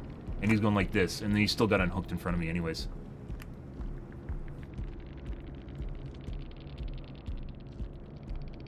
I think I made the mistake of telling people basically killers, how good killers are. Like what speed hack you can run against killers in order to make them effective. I did that at one point a couple months ago, and I think that is what I'm running into now. Because normally we'd be able to deal with this shit. It used to be like something where we'd run into people running like 104 to 105s, and it feels like they got progressively faster to around 107 to 109. Which is very fast, by the way.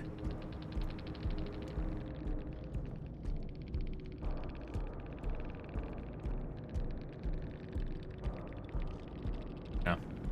At the end there, they were just doing BM, but then they fucked the pooch completely because we caught the Claudette very easily. Jesus Christ, guys. Okay. We'll do one more. Kind of curious if we're gonna get cheat lobbies. We'll see.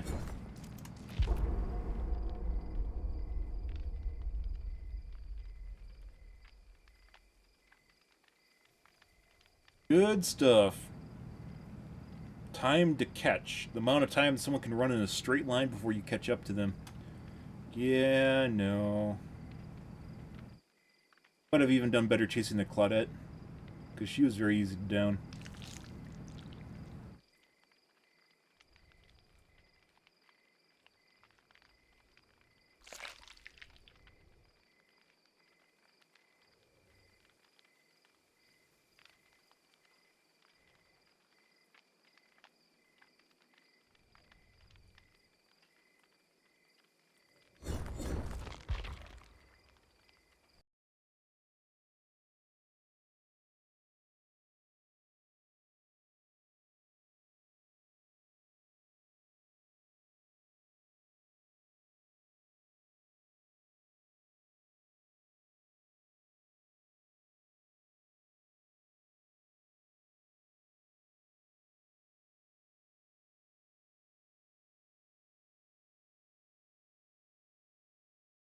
Weird games tonight, guys. Very weird games tonight. Straight up from that first one, and then that second one, and then the third one. Oh. Weird shit.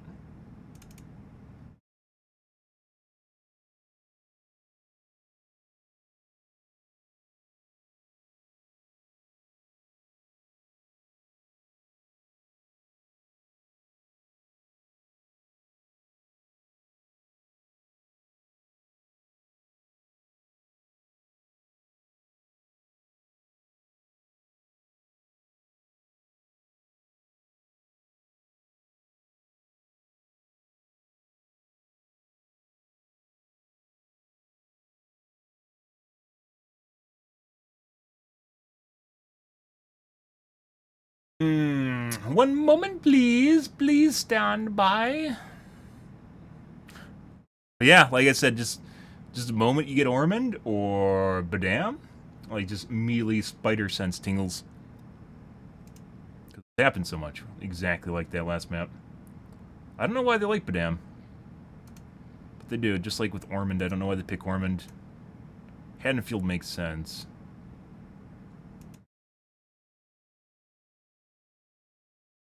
Maybe the map's just really good for them now.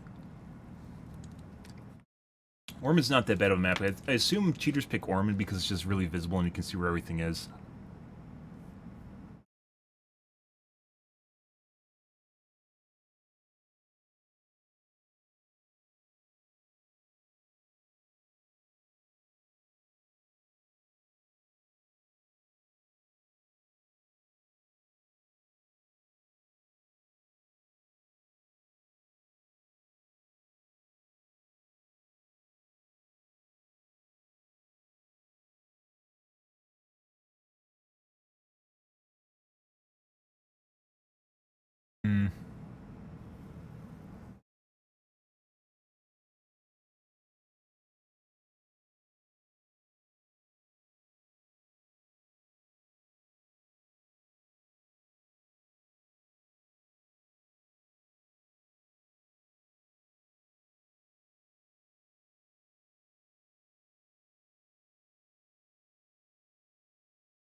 Okay.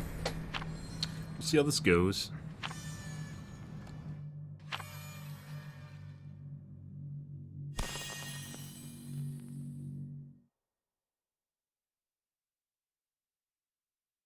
Good, good, good.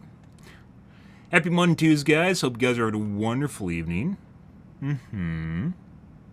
Hope your night is more lovely than mine, but this is basically status quo at this point.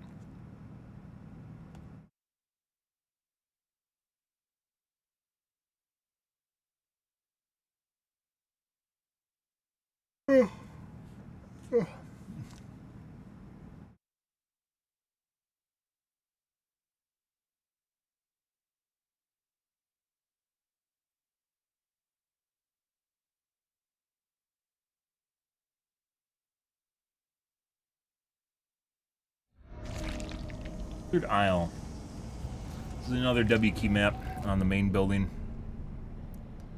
Hopefully it won't be a sus map.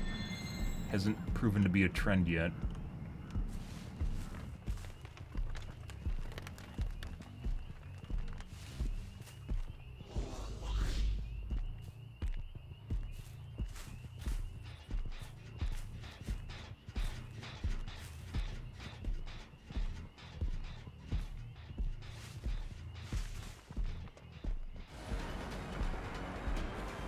The guy that kept changing his outfit. We're in WQ.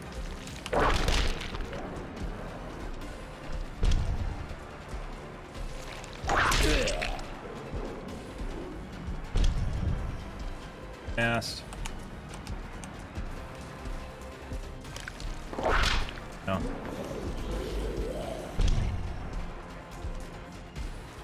No. He's a knower.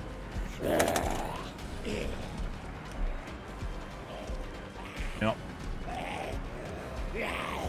Okay, someone else. This is the guy. I saw the clothing change earlier. Yeah, WQ.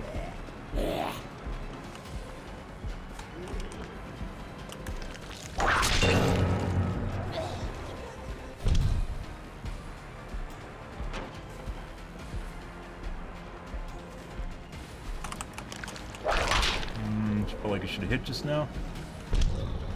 He's very fast. Yeah. Zombie for some reason doesn't aggro. This guy's definitely cheating. We're gonna cam off again. Lost chase on a W key line. He just went back to the same spot. We're gonna leave. This guy's 100% cheating. Done with that shit. He just went back to the same spot to basically reseed the loop. Basically like a bot. So. Brandon Chase, if you haven't noticed, he's going to run W key. Loop. No. Okay. Those two.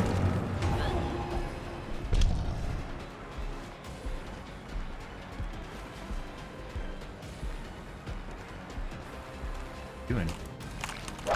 Notice how I'm actually hitting her through the walls where I couldn't hit the other guy? Even though I timed things appropriate for her. So this guy isn't cheating, that other guy is 100% cheating. That's a Meg, I think it is. Is there a top guy? Go back to this other one. No.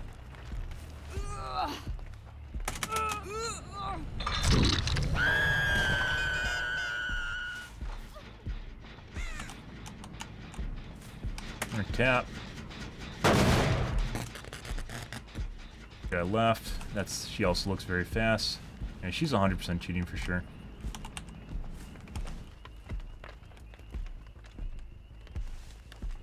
Dang. She went directly over to the gen that other guy was working on in the corner. So this guy's for sure cheating and trying to run loops and interference, and that guy's just doing gens, which probably means he's also not cheating.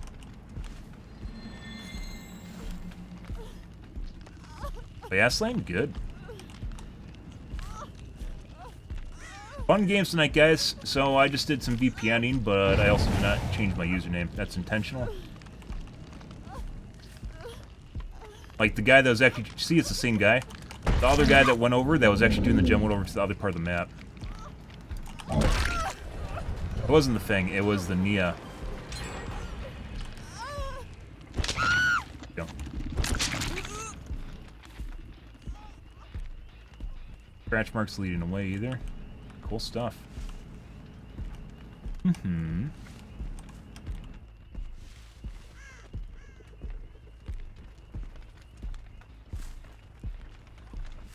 Alright, we're just gonna wait her up.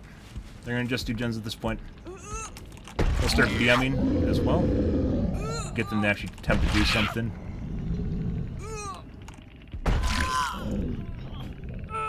They are again.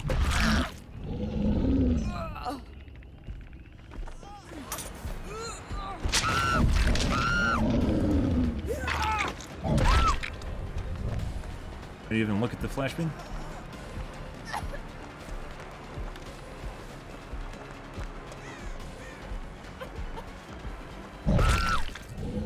AT now.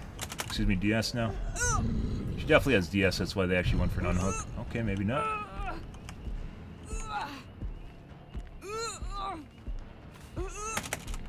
Alrighty.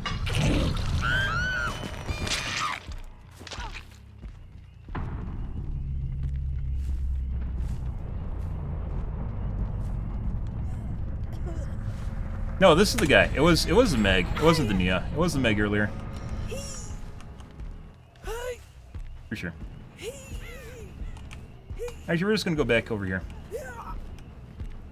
This is probably gonna go till the exit gates are powered at this point. Pretty sure all the gems are 99, so it doesn't matter what I do. Yeah, this is the guy we chased at the beginning of the match, right? Pretty sure it was the Meg. I would prefer to have Feng, but we can't find Feng, so that's why she's gen nannying across the map. What? Mm-hmm.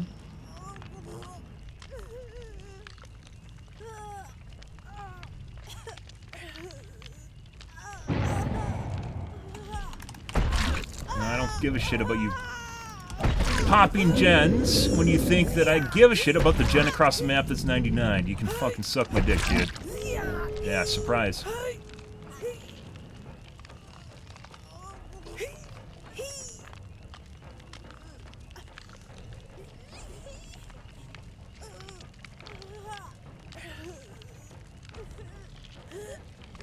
Again, would not be surprised if you see our node explode instantly. Mm-hmm.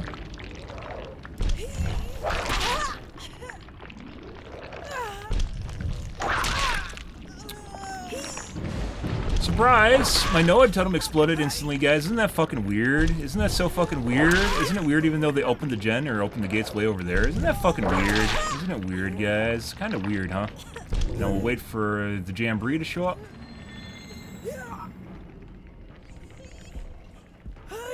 Hmm.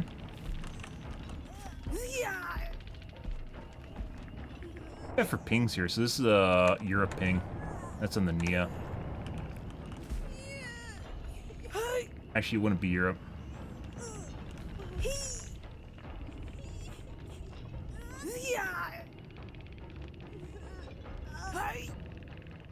So they blew up my Noah totem, but didn't even attempt to rescue?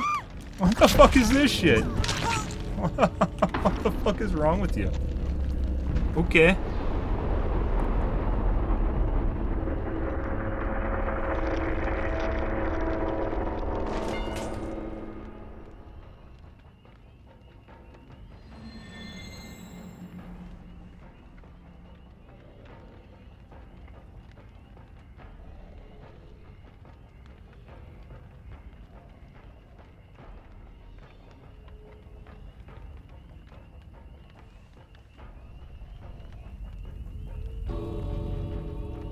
And for some strange reason, they think I'm actually going to go over to the exit gates. Isn't that fucking weird?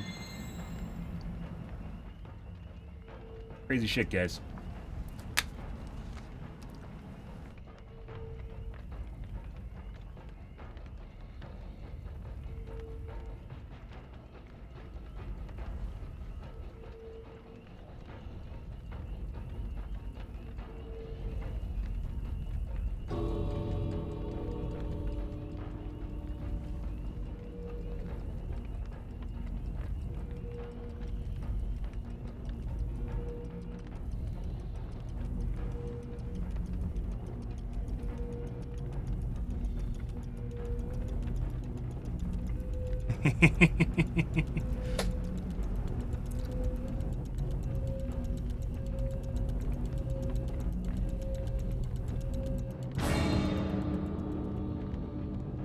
Good stuff.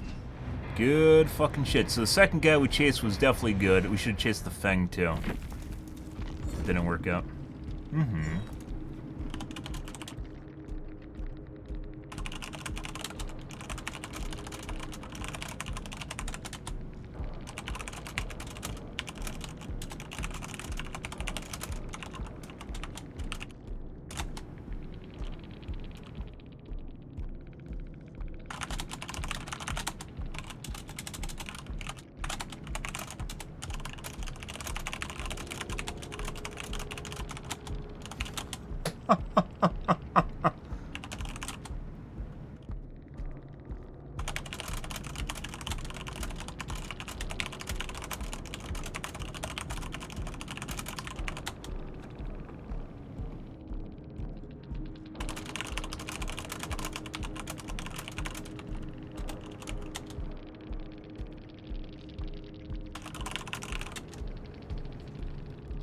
Huh.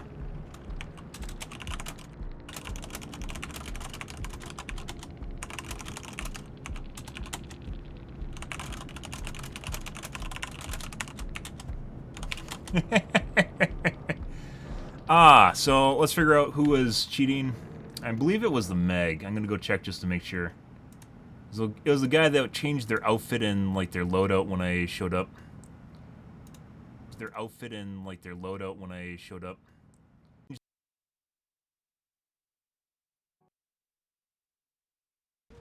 We're probably gonna see my Noah totem explode. Point in a couple months.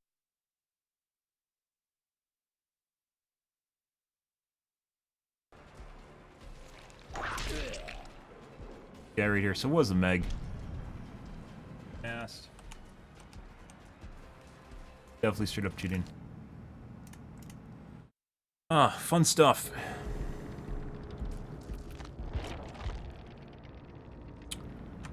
There he is. Not all of them were cheating.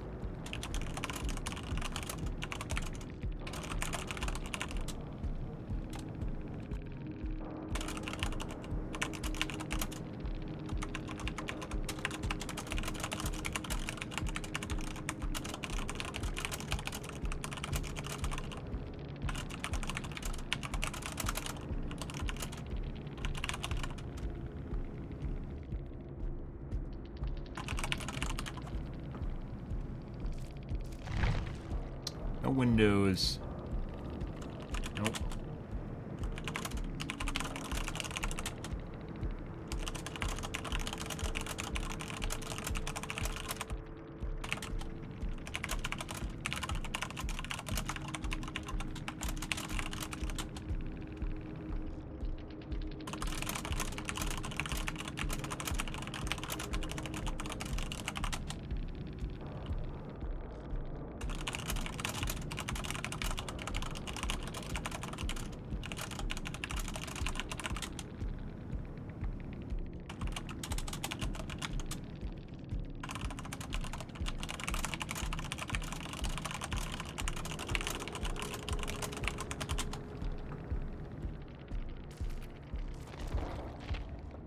They're gone, and the Fang was a Gen Nanny.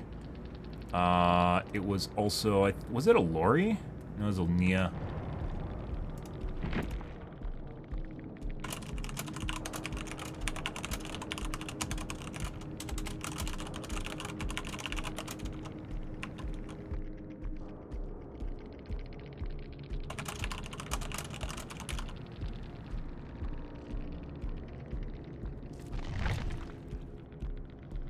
So, hey guys, check this out. Someone is running Built to Last, and I guess they're expecting to get an item out of the game. Why would you ever run Built to Last? Wonders.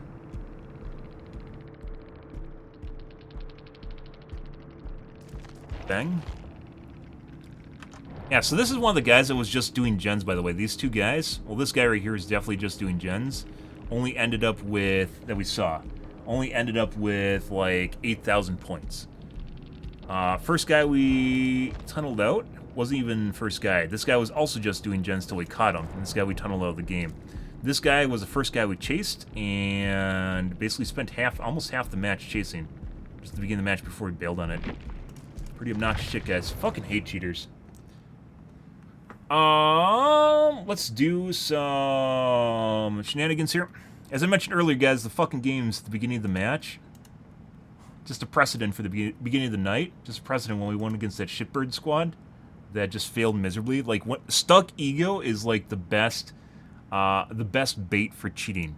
Is like when someone gets their ego stuck, they have to get back at you no matter what. Do some shenanigans here, guys.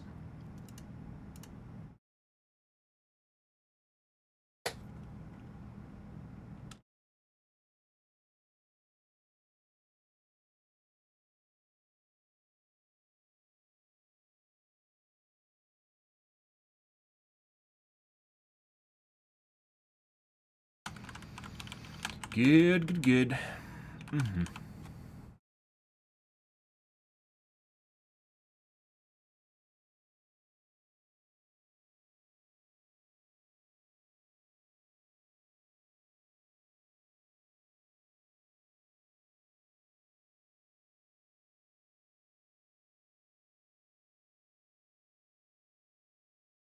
Sometimes it takes a couple tries here, so maybe we'll have to keep doing some finagling here.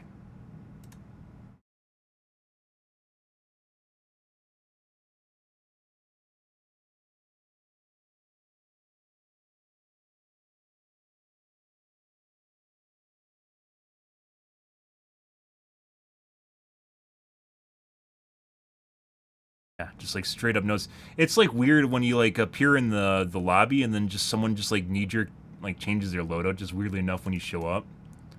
Yeah, which is what the Meg was doing. Beginning of the match, you guys couldn't see that, but that was what was happening.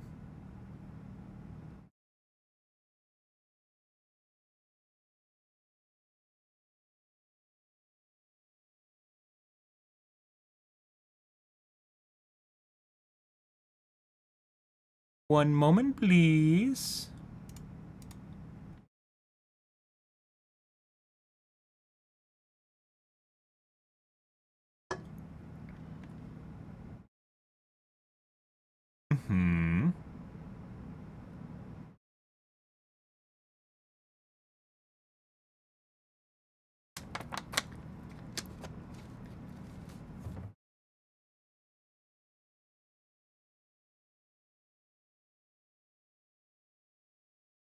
Solo, by the way. Solo, by the way. Always solo, by the way. Never in squads, by the way. Never on voice comms, even when in Swift, by the way. We're just chilling. We never are on voice comms in Swifts. It's probably my favorite one. Yeah, I join Swifts and don't get on voice comms. Unbelievable.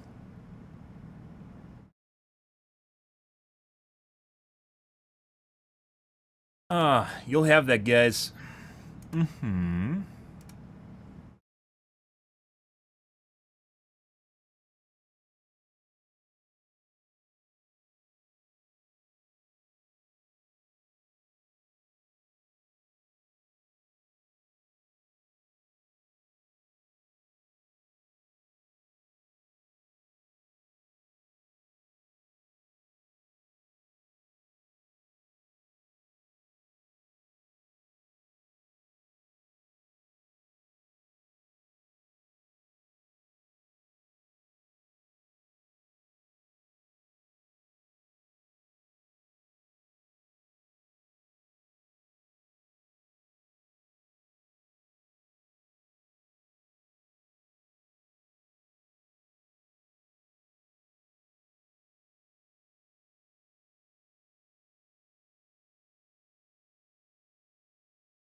Mm-hmm.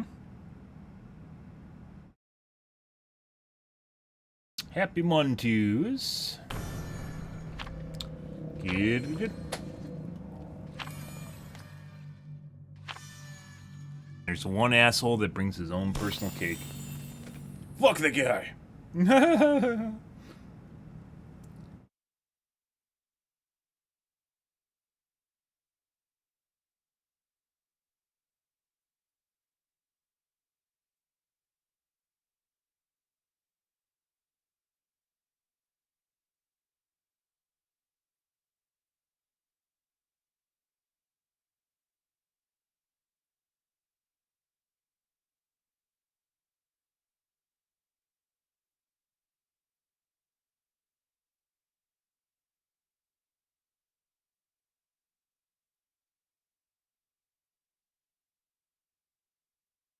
Good, good, good. Normally in squads like that, guys, you see a rescue attempt at the end there. I don't know why we didn't. They even got my Noah totem. They got lucky and got my Noah totem. Even though they're by the other door. But, you know, I guess. They even show for rescue. Like, if people perform, like, even with solos, like, if you do an unhook with, at the end game with the handles primed, it's pretty likely that you're going to get out with all 3 people. If they just take protection hits for each other. And then there's also DS on top of it. Good stuff.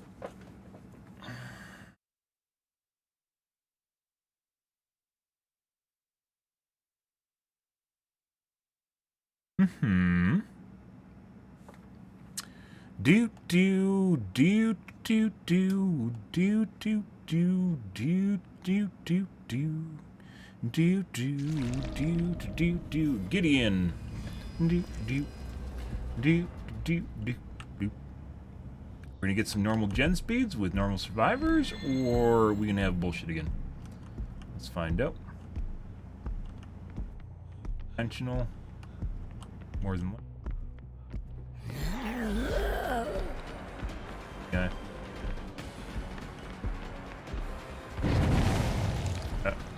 Why am I stuck? What the fuck was that? Why did I just get stuck?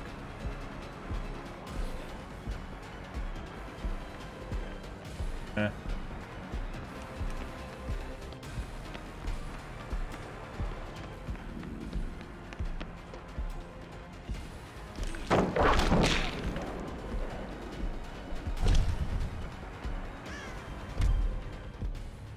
Might bail on this.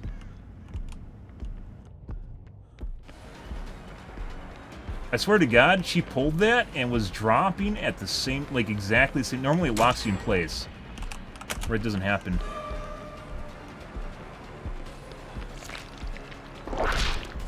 That was ambitious.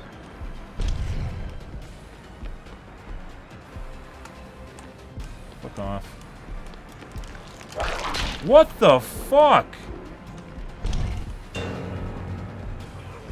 Hey, buddy. Cool.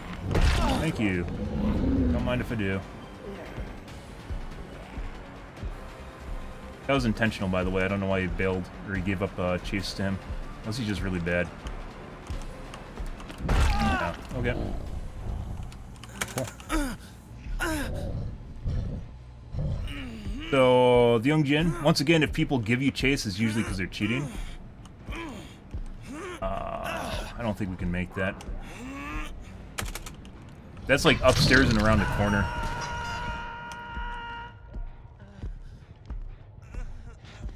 We'll tap to market.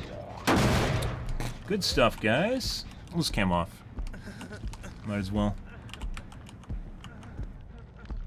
We're gonna just do gens now, probably like other squads, so we're gonna force unhooks.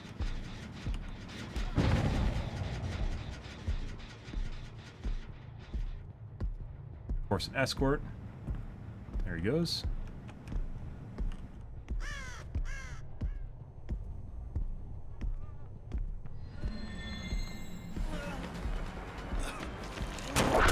Now, my guess is this guy is on voice comms with this guy and told him that I'm an easy killer, so he should try and practice against me when that guy's just straight up cheating, so it doesn't fucking matter. We're gonna go upstairs by a gen, because he's not struggling now.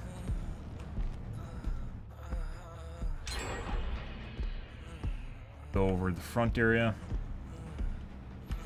How did that gen lock and not this one that has a lot more progress? We're over there. We were over by the gen earlier. That's the one that we tapped. When the guy was on the hook right here. I think we're going to go investigate and see whether or not he actually...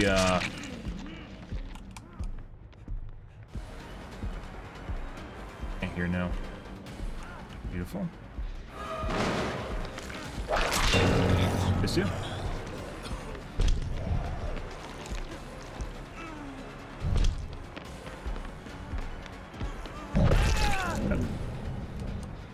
Okay, DS now. Oh, hey, look at this, guys. Isn't this fucking weird? 400 MS ping now for some reason. Why would you need DS when you have a 400 MS ping, right? Completely normal? This is a different one than the chick we were chasing earlier had a pink dress. This is not a pink dress. I'm pretty sure that gen downstairs has less progress but got deadlocked. Okay. And there's a zombie waiting up there. You think it's actually going to do something useful? Yes, it did. Yeah. Yeah, once again, I'm pretty sure the other chick was over here and locked this, or did a shitload of progress on this gen. The one that I was talking about earlier. Which we need to figure out who that is now. That is... Attitude.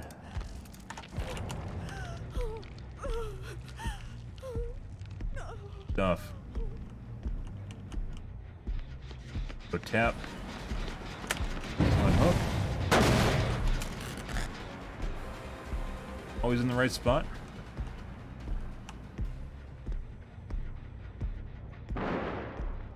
Huh? Lily just farming the shit out of her friends? Please just stop for some reason. Oh, she's healed. Erratic scratch marks.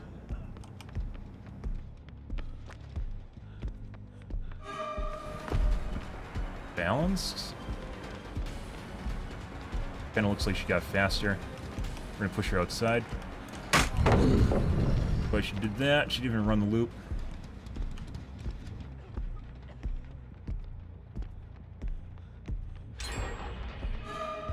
No, she's very fast now. So toggled. Yeah. Yeah, she's definitely faster than normal now. Gotta break it. So she toggled too. She waited until I tunneled her. I think we're gonna go find Ace.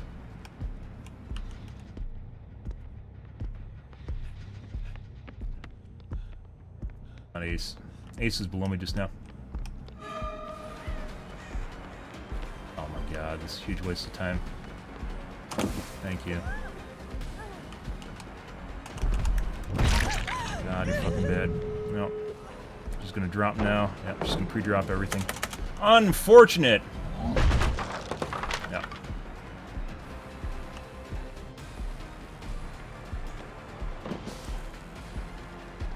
One for handle, which is probably where the guy is. Fucking cheat lobbies, guys. There he is. This is who we're looking for. At the handle, this is even better. Because now they have to run all the way across the map. Perfect. He's gonna go down before he can actually get to anything. Beautiful. Okay, we'll go by totem. Hopefully we can make it in time. This guy's normal. The guys are normal, the chicks are not.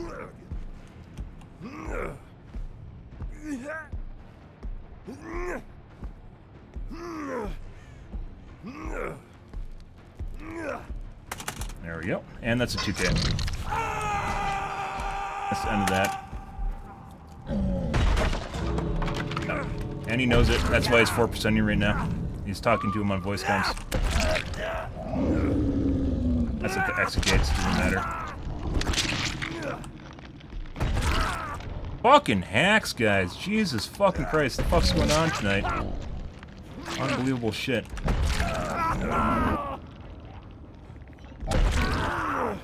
Fucking believable. The second guy toggled in the middle of the chase after it became clear that we're chasing them. Obnoxious shit, guys.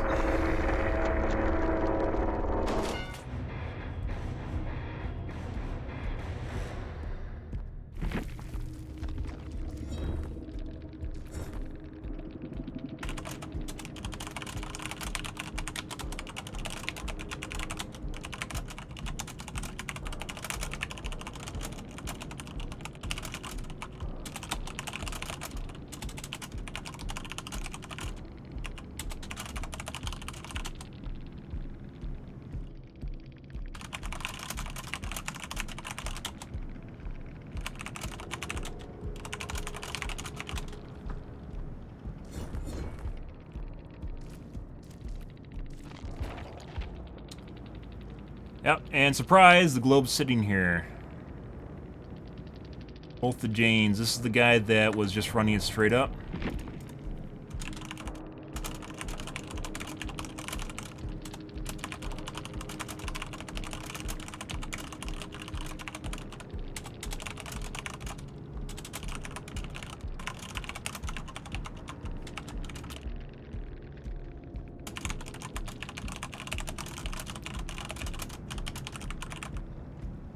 No, this is a different one. Unfortunately, I can't.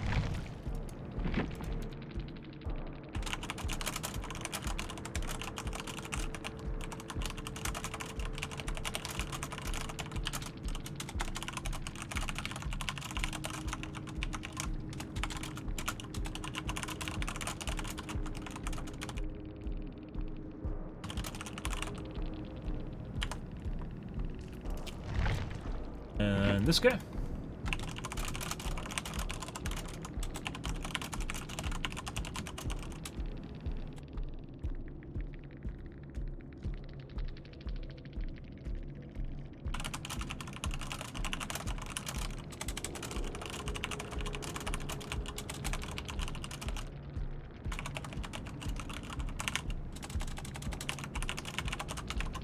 Let's say 108%.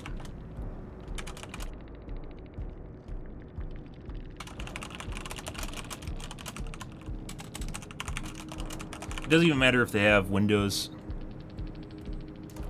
They have windows. Nope, no windows. Now, this guy also had corner boost. And these two guys, it was 100%. So one of these guys is like, oh, this killer's fucking easy, la la la la. So they told their friend to stand in the open, basically to take chase from me because it's easy to practice for them. These point totals are also off. This means that basically they just did a shitload of gens while I was chasing them, by the way. These are the two guys. These are the two guys, by the way. And the ace was the guy we killed at the end, which should have a shitload of gen time, right? This guy right here should have a shitload of gen time. No score. So once again, we can't really suss this out based on scoring because the special events tend to fuck up the scoring metrics. Because sometimes they'll put special things into your score, and then it'll show up in the score, but usually you can suss out basically who's running speed hacks, or not speed hacks, who's running action speed hacks, based on their point total at the end, because you can tell they did a shitload of basically skill checks, and got a boatload of points for it. There's no hooks in this game. There's almost no hooks, there's nothing that happened in this match. We only had like 2 chases, and that was it. And then there's the ace at the end that we just basically knocked at the door. 100% cheating. They immediately knew that I put him by my Noah totem and then just left the game. These guys were straight up cheating, just 100% cheating. Holy fuck, guys, our games tonight. Jesus Christ. What the fuck is going on here? I don't even understand this shit. Fucking cheat lobbies are just all over. Like Friday last week. Actually, it's worse than Friday. Like, we have some pretty blatant speed hacks going on here. Wouldn't they just W key across the map and that's it? And then occasionally drop a pallet? Yeah. And then the gens go insanely fast? Yeah.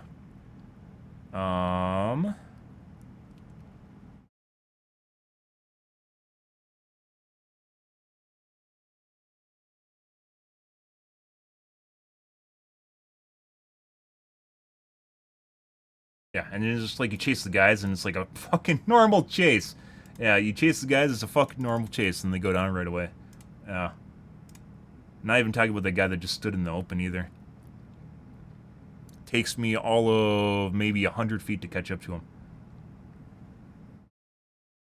Fucking believable. Rough night, guys. That'll happen, though.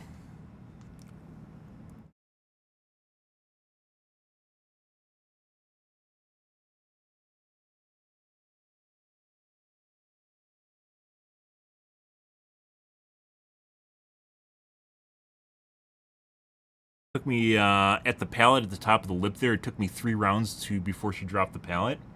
Yeah.